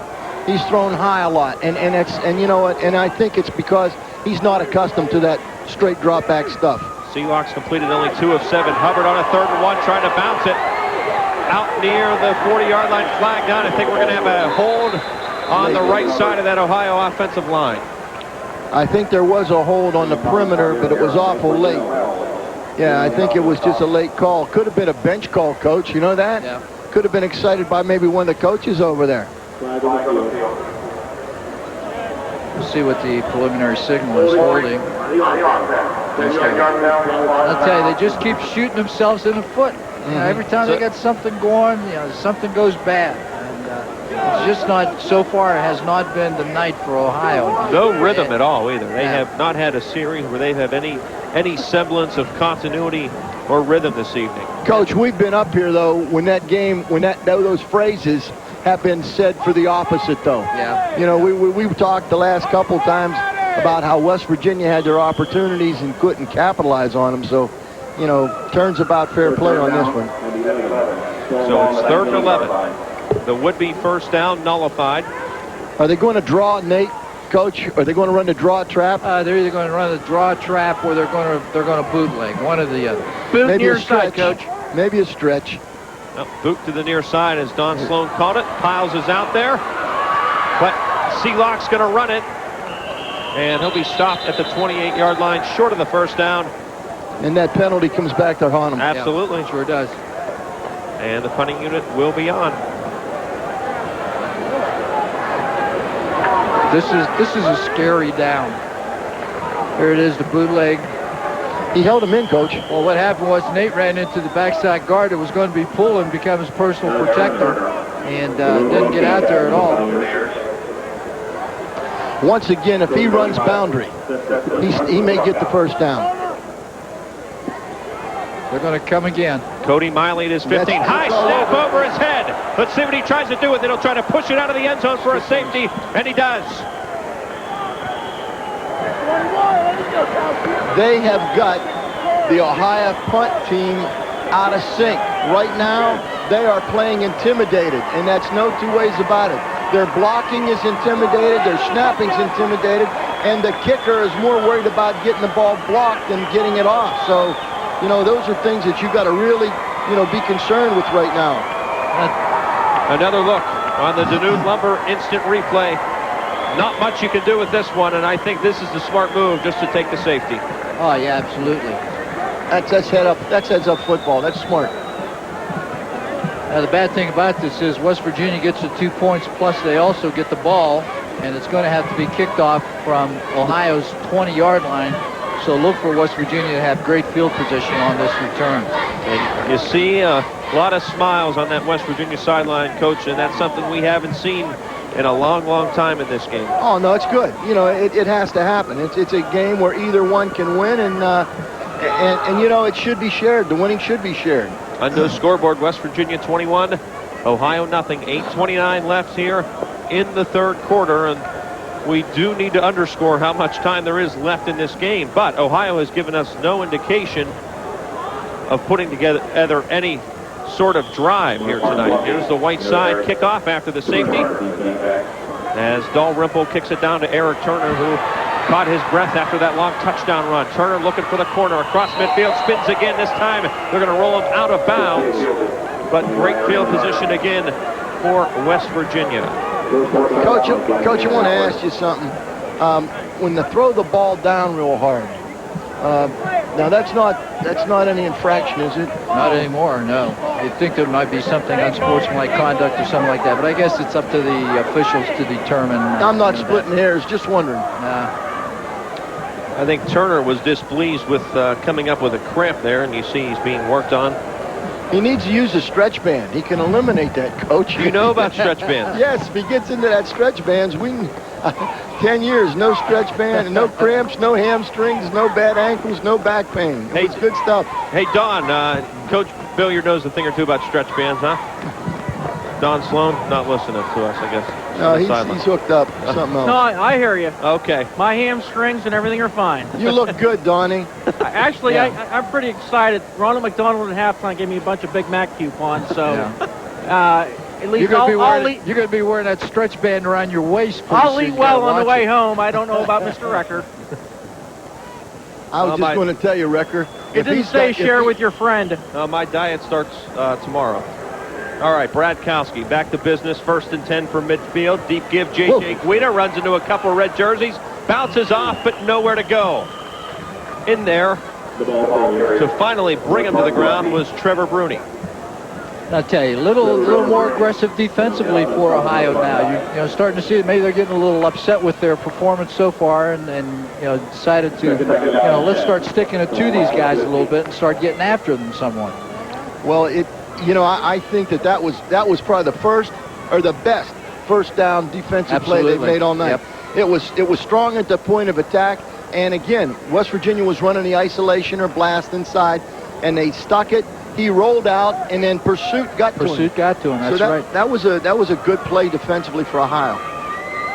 Kouski, this will be just his 3rd throw of the night. He's going to go deep to his teammate Justin Friend. Out there, dramatic effort by Trevor Bruni from his safety spot. Almost had the interception. Nonetheless, great coverage by Ohio all over that one. Good coverage by Ohio, by the cornerback over there. I don't know who he was, but he was step for step with the receiver all the way downfield. Then Trevor Bruni comes from his safety spot to go over and help out on the play as well. Kouski did a nice job on that pump, too. He did a pump, and then he laid it up and tried to get the kid to run under him. But, that safety, Bruni coming over, making that play in the center field was great. Justin Friend turned into a defender there at the end of that play, doing a good job. Here's a drop play for West Virginia. Plumbing, nowhere to go. I'm going to tell you something. Ryan Witkowski, number 70, defensive left tackle, since he's come into the game to play some defense, there's been somewhat of a difference in the entire defensive play on the Ohio side. He's playing the inside trap well. He's putting good pressure on the quarterback. He's doing just an excellent job for that Ohio defense right now. And give Bobby Briggs of Shady Side credit, too. And here's Ackermann now to punt it away. Hubbard and Josh Ishii back for Ohio. Well, let's see how deep they are on this particular punt if they're going to field it. Well, they do field this one, Coach, Ishii, which is good. From the 22. Good job. I tell you, great field position. They got the ball inside the 35-yard line. They're much better than letting it hit and roll and not getting any return at all. And let's give Ohio credit there. They were backed up. They had the kickoff after the safety from their own 20. West Virginia starts essentially in midfield, and Ohio forces a punt. 21-0 West Virginia on the Undo scoreboard. 6:40 left here in the 3rd quarter. And Ryan, a question for the coaches. How much does the experience of John Stender play in this game? He's coached this All-Star game 3 times. Plus, he's coaching a North-South West Virginia game too, John, so experience does mean an awful lot. Knowing how to handle a team, getting them ready, knowing what to get ready and how much to get ready, it's all important. In a short period of time. Hubbard, the lone setback. To the outside, Hubbard crossing midfield, stiff arm, and out of bounds inside the 45 to the 44. And on this replay, we're going to see a nice block sealed off to spring Hubbard ahead for a huge one. I tell you, you cannot minimize how important it is for wide receivers to be blockers, because there was a play that could have gained 8 or 9 yards without the block of that wide receiver. Number 85, Matt Wright. Number 85. B.A. Starr from Union Local did a good job. Stock blocked the corner, was able to give Nate Hubbard a little more room to run. Great play. Gain, 5, 10, 15, 20, 21 yards. Coach, I'll tell you what, coming from Beaver Local, they're going to be well schooled because they run that kind of stuff. They'll run options and what have you. Now, this is Nate having to do some things on his own. Thinking and just trying to talk about scenarios. This is a great time to throw the 3-step drop. That's right. After that nice run, now's a good time to throw the 3-step drop. And Coach, about those wide receivers, we always felt if you're going to get the ball thrown to you, you better block first. Absolutely. And we taught them to block just like an offensive lineman. Yeah. And that's Eric Turner still being administered to on that West Virginia sideline. If he can't return, certainly a big blow to that West Virginia offense, but right now the focus is on the West Virginia defense as Ohio has penetrated their territory. Another boot. Tonight. Another boot. 24 zone boot was a call. Boot coming, as Don said. Sealock to that side. Open. Not able to hang on to it. downfield was Cody Miley at the 30-yard line. I tell you, Cody may not have made the catch, but I tell you, he did a good job of getting to the open areas on a crossing pattern. He was able to get between defenders so that he could make eye contact with his quarterback. And I'll tell you, the quarterback did a good job of delivering the ball. It was a catchable ball and should have been completed. Nice job. They're doing a good job because West Virginia's defense is underneath that, Rich. Yep. And that's a good job of faking. When you can get the defense to come inside, that defensive end has got to make a mental pause right there at that break, you know, and be able to pursue it upfield. Now they're getting pressure from the backside pressure. They're going to come back this way to Steve Kurnick. Incomplete. They're going to roll it a pass as West Virginia played it as if it was... They did a great job of defending that thing because of the pressure of the end. Another look. Danoon Lumber. Here it is on a sprint out, but a good job by coming up from the backside. And I tell you, put a heck of a hit on him. But I tell you, West Virginia played the screen really well anyway. Oh, yes. They were there. Oh, yes. They had somebody sitting underneath and then deep on top of that. So that was a good play. Now, it's a chess game, but is there enough time to play chess? And see, you know, when you're looking at the clock now, you're midway through the third quarter. Possible fake here? I don't think so. Nope. Miley. I think you got to play field position. Fair catch called for and made at the 14-yard line by number 21, making a step from Tyler Consolidated. So you're right, it is a chess match, but like you said, Coach Bellaire, how much longer can you play it? West Virginia up 21-0 on the under scoreboard, 5:25 left. I thought maybe Ohio would go for it there. Well, I'll tell you. Well, they did think about it. You don't know how many more possessions Ohio's going to get out of this. You know, if West Virginia could put a drive together right here, there's 5:25 left to go in this quarter. They put a drive together right here and eat up most of that clock. Don, maybe Ohio gets the ball maybe a maximum of 3 more times. Don, did they discuss going for it? They did talk about it, but at the last second you saw they sent out to put the punt team. But just to me, I get the sense of a lot of frustration, especially among the players over here. They feel they're much better, but they just can't execute. Quite the opposite for West Virginia. Marshall O'Brien, the touchdown run earlier tonight across the 20-yard line. That's all you need is a fresh horse like this kid to come in the ball game right now. Now, if you want to run between the tackles, you got the big kid from the Catholic school to do it. Now, you know, he's probably running with the Father, Son, and the Holy Ghost tonight, Rich. Because, you know, he's all pumped up, got that first touchdown, and he's saying, Coach, give me the ball because I know what to do.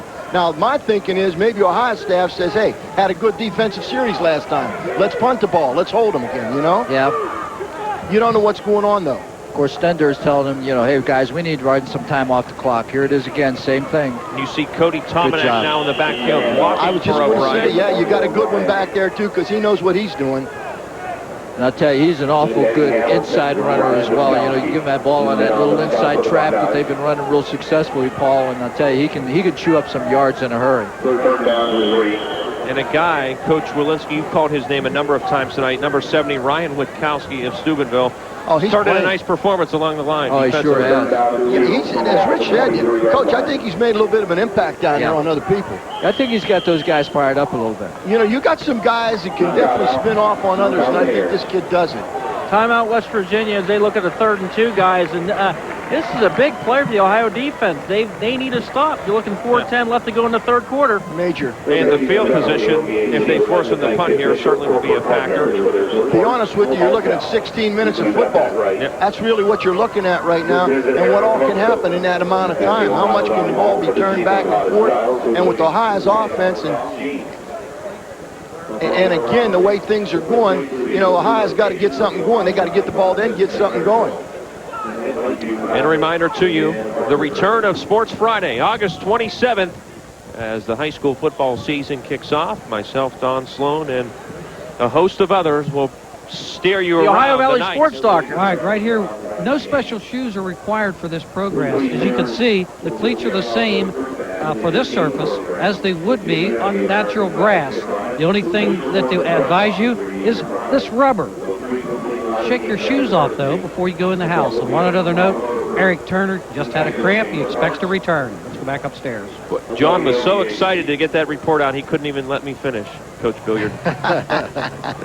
Especially that part about taking your shoes off before you come in the house. You will. You will find that rubber in your shoes if you walk on the field. And later on, you'll wonder why, you have black residue on your carpet. All right, here we go. 3rd and 2 from the 23. 2 tight ends and a full house, and a They got flag on the O'Brien play. in the back. It was motion, I think, Coach. I think the tailback moved prior to the snap. And again, who are they going to give the rock to? Same guy that they're going to give it to when they need the short yardage. Big number 28. I got to stand by that kid, and he's a man. I mean, he's a good-looking. There's a lot of good-looking athletes down there, but this is a good-looking athlete. This kid is. Coach Walensky and I saw him 2 seasons ago at Steubenville Central. When he was a junior. He rushed for, I think it was over 280 yards, and they lost I was the game. sitting in the end zone watching that one. And he was a backup at that time. That was they had one of their key kids hurt, their key running back, and he came in, played in a backup situation, and just controlled the ball game. That was a clinic that night. Now, here's a big down for the Ohio defense, Coach. Yeah. You know, when you're talking about big downs, you know, they've got about a big 7 to go for a first down.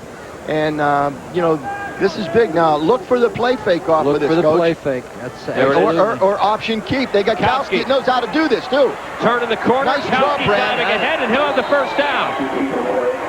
Great effort by Kouski. You know what? That was great because he's got that little bit of a fake bite inside. If we see it on the replay, you know, maybe we'll get a little bit of a better view of what happened. But you'll see Brad reverse out off this play, and then he's going to fake it to the big guy. Somebody's going to look for him, and then he's just got enough ability to get to the corner. He knows where the first down is. Watch him work to get the first down. He knows where that stick is. Sure does.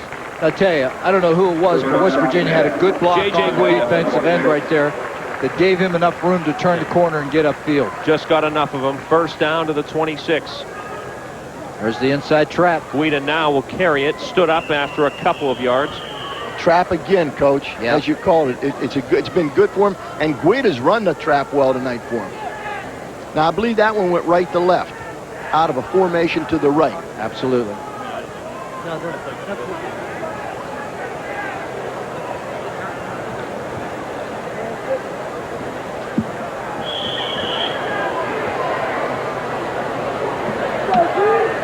Folks at home, if you heard the crowd cheering there, it was for a West Virginia cheerleader that was just taken off the field, and she is being attended to and will leave here via ambulance. See if John Simonson can get us a report on that. As the play clock now reaches 0, and they just got the play off on a 2nd and 8. Kouski is bottled up and sacked. I mean, look at the red shirts around him. You know, that's what happens, Paul. When you really develop a good running game like West Virginia has so far, that's what you're going to work on most of the week, and you're not going to work on your pass blocking that much, and it shows when West Virginia is trying to throw the ball. Correct. It looks like they're fish out of water when they're trying to protect on this. And I think what it's doing is putting Brad under a real, you know, in a real dilemma also, because, you know, you want to believe in your protection. That's the first thing you school the quarterback on. And say, hey, don't worry about it. You're going to have protection. But boy, when she breaks down like that, you become a little leery. So, you know, you got to do one of two things in a situation like that. You either got to play action, pass the ball, or you got to put the quarterback out on the perimeter on the sprint out to give him a little bit of room to see and a little bit of room to work. Now 3rd and 16, and timing. Like we have delay a game. Anthony Sable, incidentally, got the sack on that last play, and we'll have another infraction. You know, with the spread, Coach, with the way they're spreading them out, a draw with Plumby kid might not be bad either. You know, a lead draw in there. But they have to do something like that. But it's interesting. I was just talking to a defensive player in the sideline for Ohio, and I said, how do you guys feel right now? And he goes, I'll tell you what, I'm just sick. I'm sick of the stomach. We're better than these guys. I don't know how we're losing to them. But I'll tell you what, I'll say one thing. That Plumby kid from Lindsley can run. They're really, he was very impressed with the running back from Lindsley. But maybe that's the thing. Maybe Ohio gets to the point where they come in overconfident. For Plumby, a track star at Lindsley, and no surprise that he's a Brad Kouski met. Your defensive end made a great play. Bobby Briggs of Shady Side introduced himself. Watch his technique. Watch the technique of this kid on this play, Coach. He does a really great job.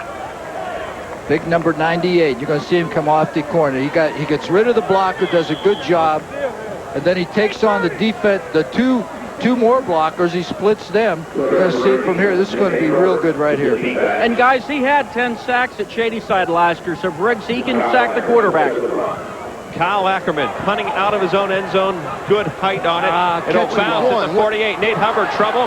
Now picks it up at his own 45, trying to scoot through, and he does make something out of nothing there as he reaches the West Virginia 44-yard line. Coach Bill, you're shaking your head up here in the booth. You gotta field the ball. Coach, am I right or wrong? It's high enough. You can come up and field the ball. I mean, there's not a problem with that. Of course, one of the problems too, Paul, and I just mentioned this. They're using a ball to kick that has no stripes on it. It looks like a bologna skin out there. It's a soft ball so that he gets good kicking with it. I don't like that. And I tell you, these receivers may have a hard time seeing the ball. Josh Ishii now in a quarterback for Ohio. 1st and 10, a minute 1 left here in the 3rd quarter as they try to kickstart this offense. But new quarterback, timing problems. This play is stopped before it even started. So there's a flag. I think it's against Ohio because of timing problems. New quarterback, new cadence. No, they're calling it against West Virginia. It's against, wow. But you are right, Paul. You got a different cadence, different count. These guys are going to have to listen very, very carefully. Let's go down to the West Virginia sideline and John Simonson. John? Thanks, Ryan. A few of the players are complaining about, well, once in a while they get a little bit of this rubber, they get in their eyes. Well, so does dirt. But what's going to happen with this kind of progress? It takes about 3 months for this to actually completely sink right down in. And so that's one of the nuances of this turf, but it'll be fine in about a couple of months. Also, an update on the West Virginia cheerleader. She had a problem during a backflip, landed wrong, and we would not speculate on her condition. Thanks. Let's send it back upstairs. John, thanks for that update. That was a carry by Ishii, close to the first down. It'll bring up 3rd and about 1.5. Good coverage by West Virginia's secondary that time. They had 3 receivers set to their right in their formation. Ishii was looking for one of those receivers over there. Everybody was covered. He had to bail out and come to his left. This field, the more you're on it, the better it is. You can't wear this. There's your thing out second one, Coach. We're going to run a curl and arrow back here. Ishii. One hopper to Steve Koenig. And the clock will stop with 15.4 seconds left. And it'll be now 3rd and 1. Need to get this first down. They're in 4-down territory. They have to go for it if they don't make it on 3rd down. They're inside the 35-yard line. And now Keith Seelock, who started the game at quarterback, runs the play into Ishii. These two were rivals at competing schools at Shenandoah and Monroe Central. This week, though, teammates and now part of this Ohio team that finds themselves down 21-0. Okay, here, crucial here comes 3rd and 1, Don. They're going to have to use the timeout. Yep. That'll be the first timeout spent by Ohio. It's 3rd and less than a yard. And line them up. Good body on body. Get the first down. Go play football. Yep. Yeah, go play football. I think that's the name of the game. And you go at people right now.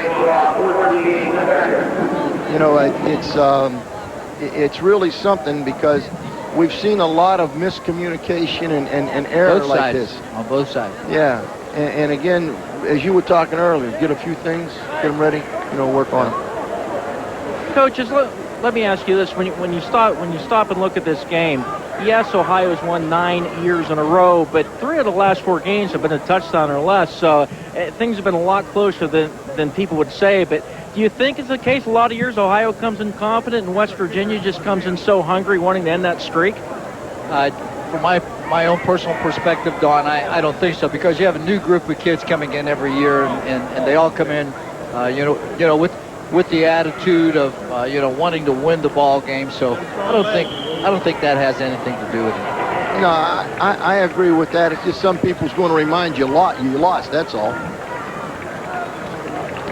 Ishii fakes it to Hubbard. Look to throw it. And he overthrew Miley, and also back there wide open. He had 2 guys out there. Behind Miley was number 85, B.A. Starr. So they missed a big one there. He had 2 guys open. He could have picked either one. Just overthrew him slightly. It's a good call, though. Good fake by Ishii. He's a real quick kid, as you can see right here. Good blocking by the Ohio offensive line. Right here, actually, you have two guys pretty wide open, and just overthrew them slightly, not able to get him the ball. Need the first down right here. Yeah, It's no fourth brainer and here less to than go one. for it. And we're talking about a yard. Now this is really condensed what you're going to be doing. And, whether they're going to try the option or not, I think maybe they'll try to go straight ahead with it now. Ishii gives to Hubbard, and he will have the first down. That play developed slowly, but they got it off, and Hubbard carries for the first down. So 2nd and 1 they throw, 3rd and 1 they throw. Now on 4th and 1 they keep it on the ground and pick up the first down. That was a great effort by Hubbard. It wasn't his most spectacular run of the night, but it was a spectacular run because he made something out of nothing. Yes, he did. And with that, the 3rd quarter has come to an end here at Wheeling Island Stadium. Coming up, the health plan $10,000 kick from 45 yards away. We will see if, in fact, we'll have a winner tonight here on Wheeling Island Stadium. George Gorman of Weir will try to boot it through the uprights. That's when we return here from Wheeling Island Stadium. 21-0. West Virginia leads Ohio.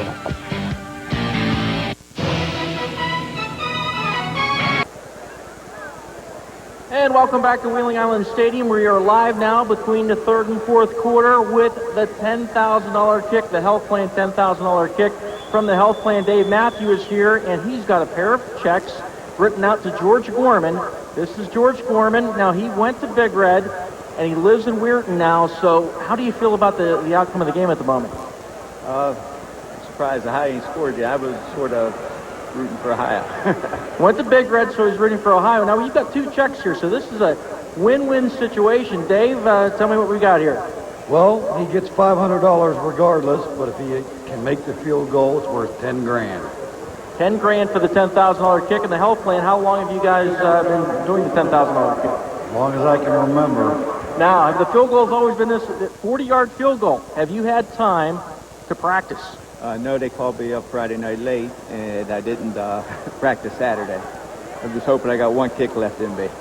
Are you ready? You got the tennis shoes on to make it happen. Let's do it. Can we do it? Yep. Can he do it?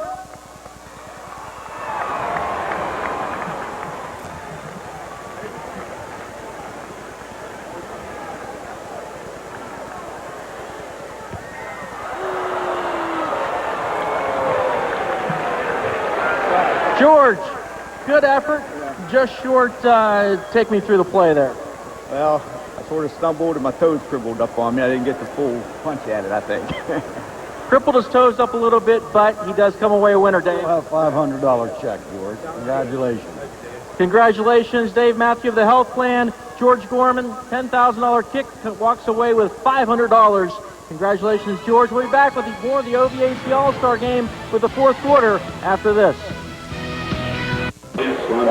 Welcome back live to Wheeling Island Stadium. 4th quarter getting set to start. 21-0 on the Undo scoreboard.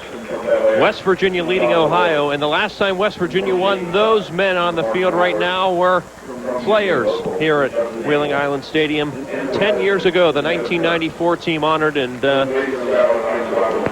running the risk of sounding corny here, maybe they inspired this group tonight a little bit. And the players being recognized. So 12 minutes of football left. Ohio down 3 scores. How do our coaches here in the booth diagnose the final quarter of football? Coach, go ahead. Well, I think West Virginia has to keep doing what it's been doing. Taking the ball, trying to control it, keep it on the ground. Stay with what's been good. Stay with what's been good to you so far. And I think Ohio on the other side, they've just sort of grab bagging. The run has been fairly good to them. They haven't thrown the ball very, very well, tonight. So I would say just try to get body on body, give Nate Hubbard a little crack here and there, and give him the ball. Big thing is they've got an opportunity to score right here. They need to score, or else it's going to take an awful lot of wind out of their sails. Ishii under Stender to start the 4th quarter. He'll roll to this side looking for a block. He's pursued. Still on his feet. Ishii did step out of bounds. And the whistle blows. They're going to roll them out at the 41-yard line. I think Ohio's in a panic mode, Coach. Yeah, I do too. I really do. I'm okay. They're running two tights with a double flanker to one, with a double flanker to one side, and West Virginia's pinning their ear back, and they're coming after them. They realize they're going to have to throw the ball. That's right, and they're doing the right thing. They're going after them, and that's a major loss. Now you're looking at second and almost 20 to go, and that's not what you got to do. And the clock is now your enemy. That's right. And as I said earlier, you just don't know how many more possessions you're going to get. They have to score 3 times, 3 touchdowns. Well, they have receivers to use if they use the right routes for them. Ishii will give to Hubbard, who's closing in on 100 yards for the night. And Hubbard will be close to the original line of scrimmage, the 32-yard line, setting up a 3rd and 10. Obviously, 4-down territory, though, for Ohio. I tell you, he has such good vision. He's able to see, exactly where the hole is when he gets to the line of scrimmage. He just has that ability and that feel for the defense, and is able to find the crack in the seam. Here it is right here. You can see here, the play was designed to go over the right side. There was nothing there. He makes a super cut over the left side, gets his shoulders square to the goal line, and is running north and south. Well, West Virginia is playing very aggressive, and their tackles are getting upfield, so it's a good trap situation. Sure. And even the way the linebackers was, they covered him, but he's got a presence on the field, doesn't he? Yes, he sure does, Paul. Oh, I enjoy watching him. I like coaching against him. I thought he was a great one. Ishii with Trevor Bruni in the backfield on 3rd and 10. Blitz by Tominack. He's coming after him. Ishii gets rid of it. It is up in the air and incomplete. Steve Kernick, the intended receiver, who was lined up at an H-back position there. 4th down and 11 with 11 minutes on a stop clock remaining. I tell you, Ishii has been under a lot of duress. Every time he tries to sprint out, somebody's right there in his face. That time a linebacker came from the inside, really forced him to take the ball and to get outside as best as he possibly could. On the play before, nobody blocked the defensive end. He had to run for his life to the sideline. They were in a nice position, 1st and 10 inside the 35. Now they're looking at Fourth and 11. 4th and 11. Coach, West Virginia jumped to that triangle defense inside and blew the linebacker. Yeah. And nobody from Ohio is quick enough to pick him up. All right, quick snap by Ishii. He has time this time. Flag on the play, goes to the middle, and it's intercepted.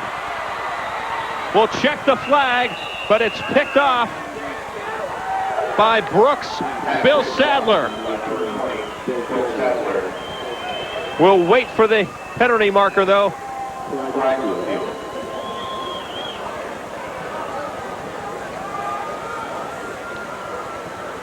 Motion on Ohio. Procedure against Ohio. They'll decline and take the ball. I don't think that the 2 Ohio quarterbacks are schooled. I don't think that they're prepared to do the things that they're asking them to do, Rich. Right. Yeah, they're not throwers. The Ishii kid coming from Monroe Central, did a nice job for Monroe Central this year, but he was primarily the type of quarterback that handed the ball off to others. Did some play action stuff, got to the outside, and was able to run. You can see right here that very well covered by West Virginia. Good interception. Balls and the free safety did what he's supposed to do. Kept everything in front of him. Now, West Virginia's back into that strong set. That's a lead set for them.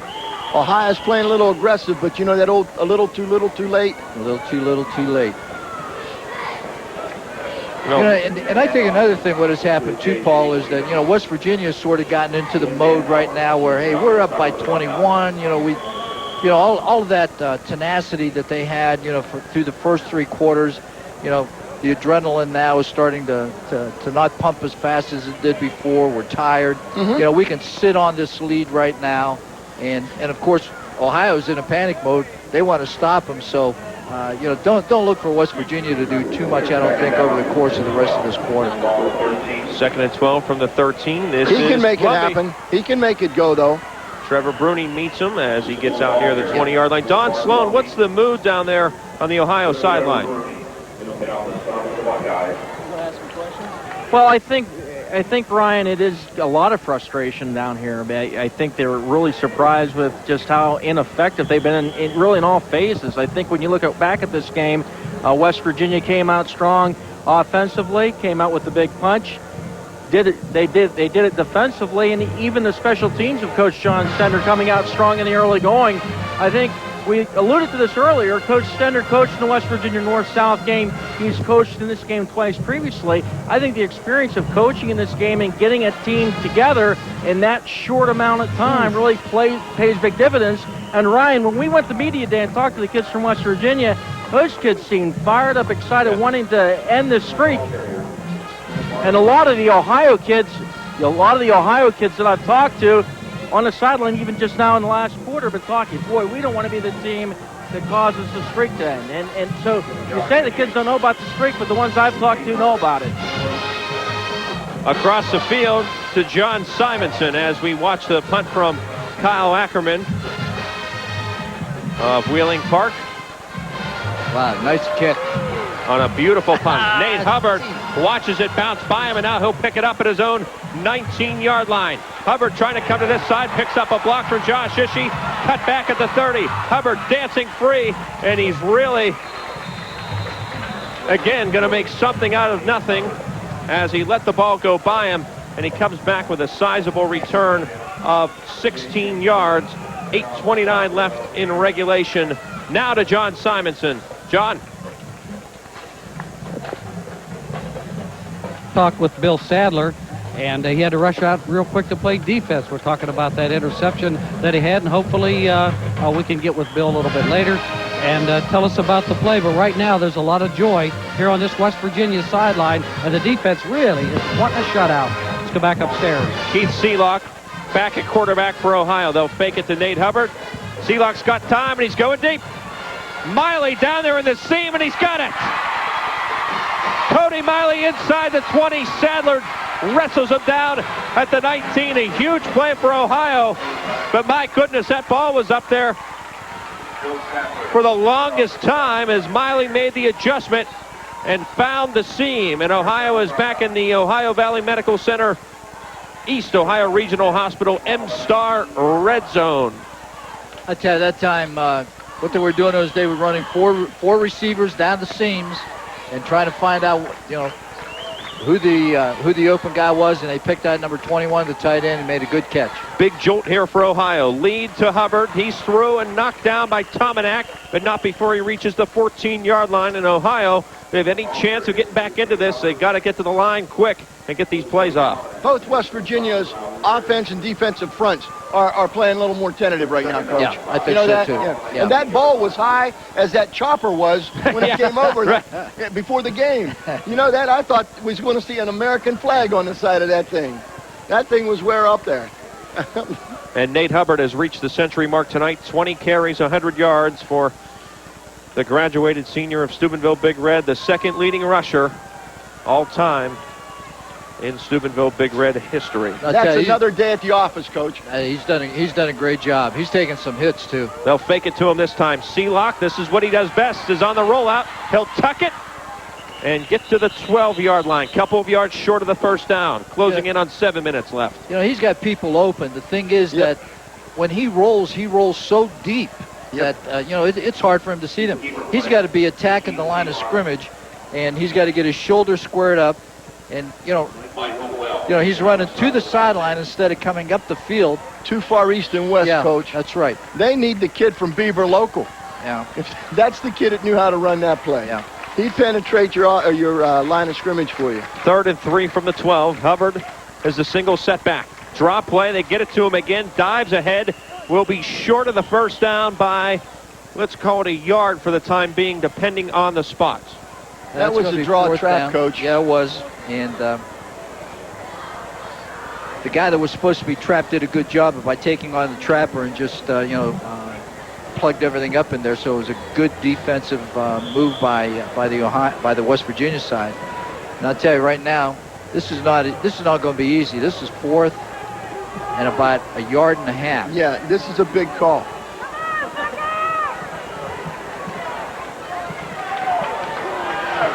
we'll see if they boot it again, Paul. They've done this quite a bit on short yardage situations. Seelock fakes it to Hubbard. Rolls to his left. Steve Kernick has it. And he's down at the 5 with a first down for Ohio. So they execute it well. Now that's a shady side kid, right? That's right. Now, you got to get the ball in those kids' hands. That's what they do. Yeah. Coming out of the backfield, did a good job. Find the open area. And Seelock did a good job of getting the ball to him, saw him right away. Now, once again, Ohio's done a great job, Coach, of sucking that defense in. That you'd think that defensive end's going to learn after a while.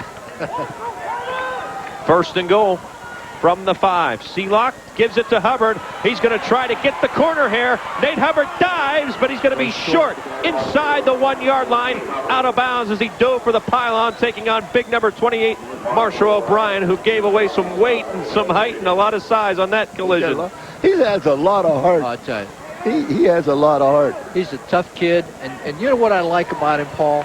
He's unassuming on the field. He just goes about his job. He doesn't trash talk anybody, doesn't say anything to anybody. He just does what he's supposed to do. One of the nicest kids you'd ever want to meet. Ohio looking for its first score of the night here. Inside of 5:30 left. Kernick and Trevor Bruni in the backfield. And it's Trevor Bruni diving ahead, and he's in for the touchdown. Ohio on the scoreboard. What did I tell you earlier? That's right. Give those kids from Ferry the ball and let them pound nails. That's what they do to you. They run the power. They run the counter power. They run the isolation. They know what to do in there. And then you got a kid like Nate Hubbard. He's going to do whatever you want him to do. And they needed to take him out because you know what? Nate took a big hit from O'Brien. Oh, yeah. That's right. Once again, Bruni's going to know what to do. Watch this. He's going to cover that ball. He's going to keep both tips. Watch. He'll turn, twist, and he'll work in. And West Virginia played hard there, but Bruni did a good job. Nice job by the Ohio offensive line, too, getting some good down blocks inside, giving them a little bit of room to run. Dalrymple's extra point was good. Ohio on the scoreboard. We may have a ball game on our hands, folks. Still 5:21 left on no scoreboard. West Virginia 21, Ohio 7. Coach Billiard, you're going to have to wait to make your point till after this commercial break. The Ohio cheerleaders finally something to cheer about. Touchdown run by Trevor Bruni, capping off a 7-play, 64-yard drive in 3 minutes and 8 seconds now. On the Whiteside's kickoff, does Ohio go onside? West Virginia thinks so. Their hands team is out there. Let's see if Jeff Dalrymple does. Nope, he's going to kick it deep. Plumby back there. It'll bounce at the 5. He fields it at the goal line. Plumby across the 15, trying to come to this side, but he will be... Oh, he's still on his feet. Look at this guy. Oh, he's got some legs on him, does Mark Plumby, showing no signs of fatigue here in the late stages. He never gave it a chance. Shouldn't be because, Coach Stender's done a good job of alternating his tailbacks between Plumby and Marshall O'Brien. So, he's done a good job. Kouski's got involved a little bit in the offense on the last couple of series. So, those guys should be somewhat fresh. A crucial opening set of downs here for West Virginia, because not only do they want to get a first down and keep possession, keep the clock moving, field position becomes a factor as well. You got to milk the clock, Coach. Yeah. And you got to be careful. You got to take care of the ball right here. That's it. And you got to play to win, not play not to lose. Yeah, that's right. From the 13, 1st and 10, O'Brien is behind Tominack. Like that He's kid got there. The room. Marshall O'Brien out across the 20 to the 21. I'm telling you, if there's one kid on the field you want to give the ball to, give it to the big kid from Catholic Central. Now, Plumby's a good one. I really appreciate him, and I've watched him a lot, but O'Brien's a good one also. Watch this kid come through. I tell you, the linebacker came from the outside, had nobody there to fill, and they're taking a chance by blitzing now, trying to get into that correct West Virginia offensive backfield. And when you blitz, it's all or nothing, Coach. That's right. It's chancy. Look at this defense, Paul. They got 11 people within 7 yards of the line of scrimmage. But they're giving the off tackle right. They're giving the off tackle right. If you see the replay before the snap, there's nobody covering the off tackle, Coach. And that's the formation side. So whether Ohio is out of alignment or not, I don't know. But they're giving a real soft spot there, and you don't do it with a big tank like that back there in the backfield. Well, in that 4-3 defensive lineman, Paul, that's pretty much what you're going to do. You're not going to cover that offensive tackle, and that's what they've been playing. And there you go. Can see it here. And they're kicked down away from the formation. Away from the formation. And that wingman's coming in like another isolation man, so that's almost like a power action, you know? Yeah, and that's what you're going to see him in. You're going to see him in a two-back offense from now on. Now they've moved the kid out there that time. O'Brien, wow, diving toward the 35-yard line. You're going to wonder if Ohio will try to spend its final 2 timeouts here, 3:45 and counting. You can't bank them. You better use them. Yeah, you'll never get to use them again.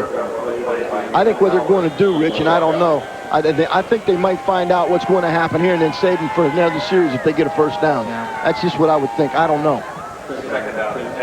But they've got, West Virginia's getting a little bit more steam because they got that new back. And that new back means a big thing to him. I tell you, at this stage in the game, late in the game like this, he can be punishing. Oh, yes. Brad Kouski's done a lot of handing off tonight. This time he'll carry it and push the pile forward and should have enough for another first down for West Virginia. Now, it might even be wise to use the timeout. You know that?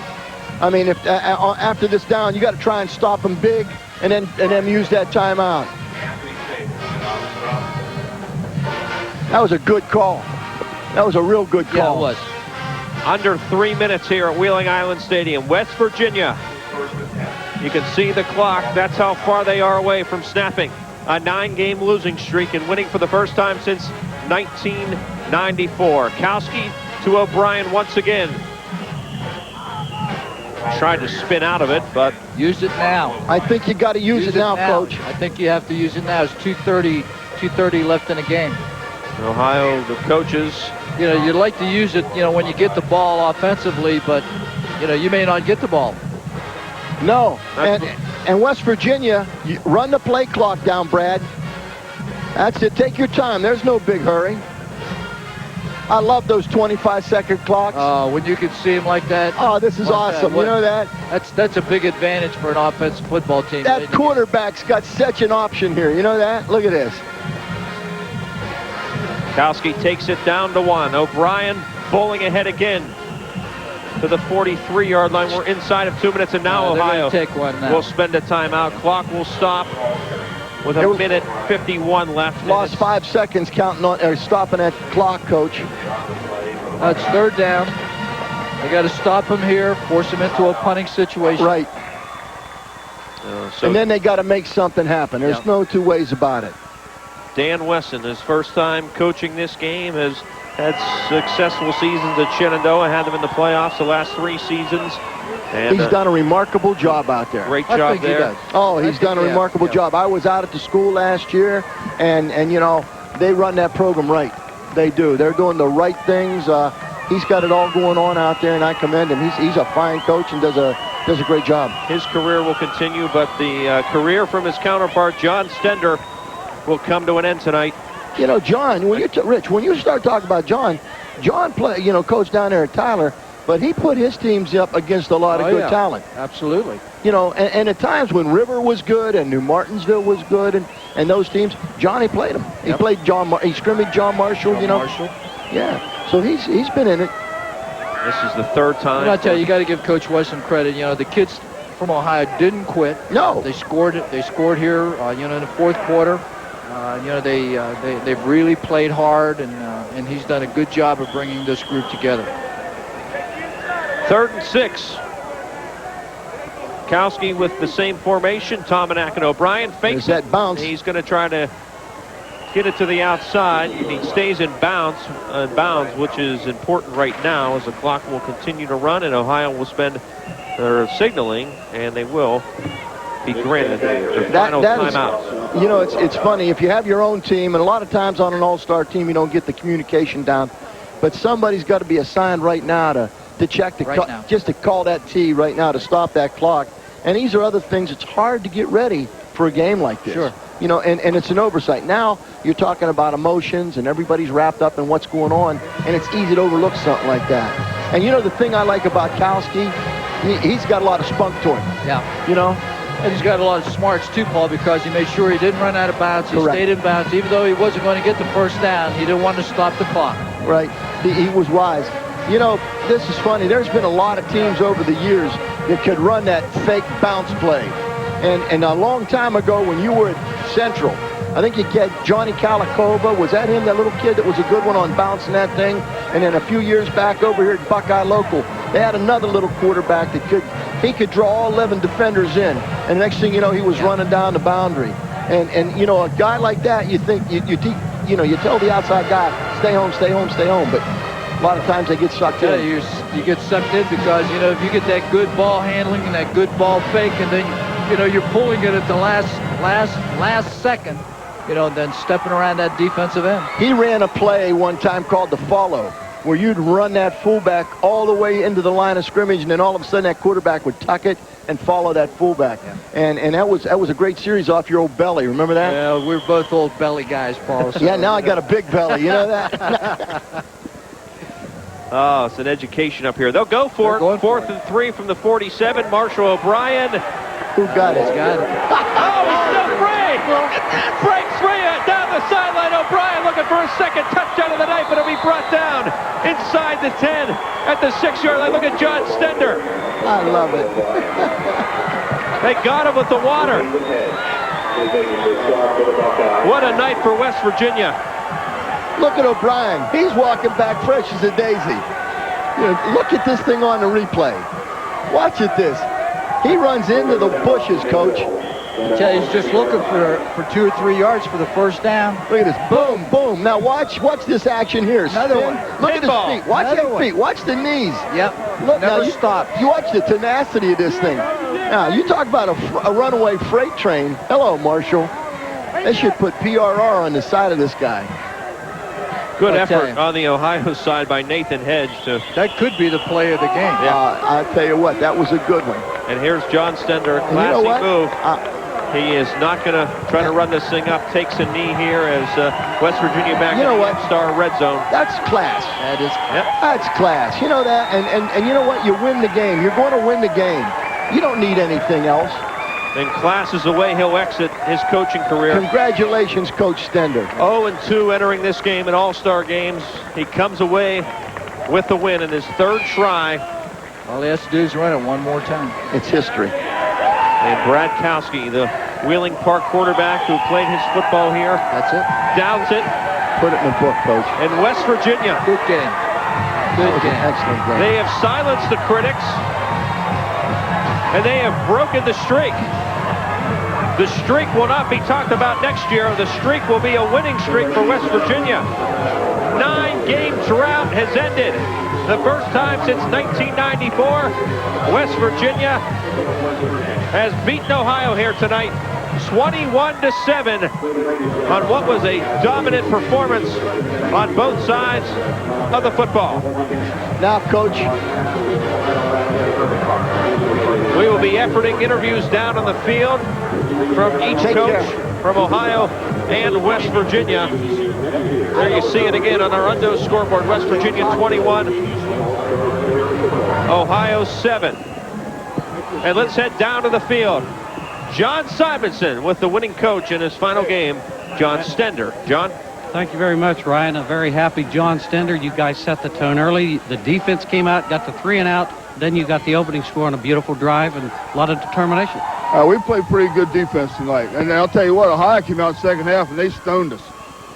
Things we were working in the first half just didn't work. We got a break on a 5-cut.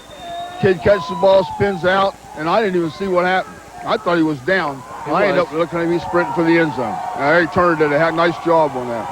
Are you now a designated all-star coach? You won 2 of them here. You win the North-South game as a coach down in Charleston. You win this one tonight. It's nice. I mean, both of them were big physical games, and I'll tell you what, they were bringing people from everywhere, and we just couldn't block them. We thought we could, second half, we could pass the ball and get around on them, but Coach West and his staff just brought people from every angle known to mankind, and we just couldn't pick them all up. So we just had to line up and try to jam it and try to kill it and hope the defense took enough time off the clock, and it worked. Happy retirement. Appreciate that. Thank you very much. I'm going to see a lot of high school football this year. All right, the West Virginia Mountaineer, the winning coach, John Stender from Tyler Consolidated. Now let's send it back up to Ryan. John, thanks very much. So John Stender heads off a winner here in his final game.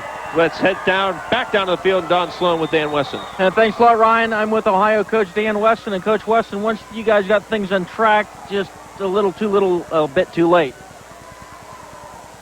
Well, right now I'm very disappointed overall. First of all, Coach Stender and the West Virginia squad, I want to congratulate him. That's a great way to go out.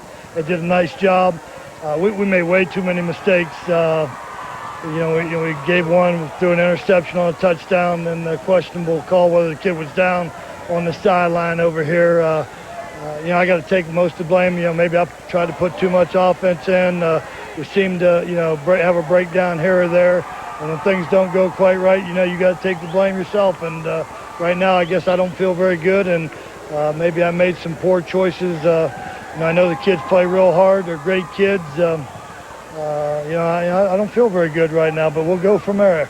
We'll live another day and go on. Congratulate the victors, and we'll just take a look at it and go from here. I wish I did a little better.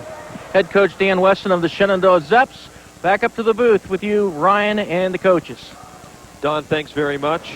And class acts on both sides, Dan Weston and John Stender. Time for a break. 21-7, the final on the Undo scoreboard. West Virginia beats Ohio. We'll wrap it up after this timeout. Back at Wheeling Island Stadium, West Virginia 21, Ohio 7 on the Undo scoreboard. West Virginia snapping that 9-game losing streak.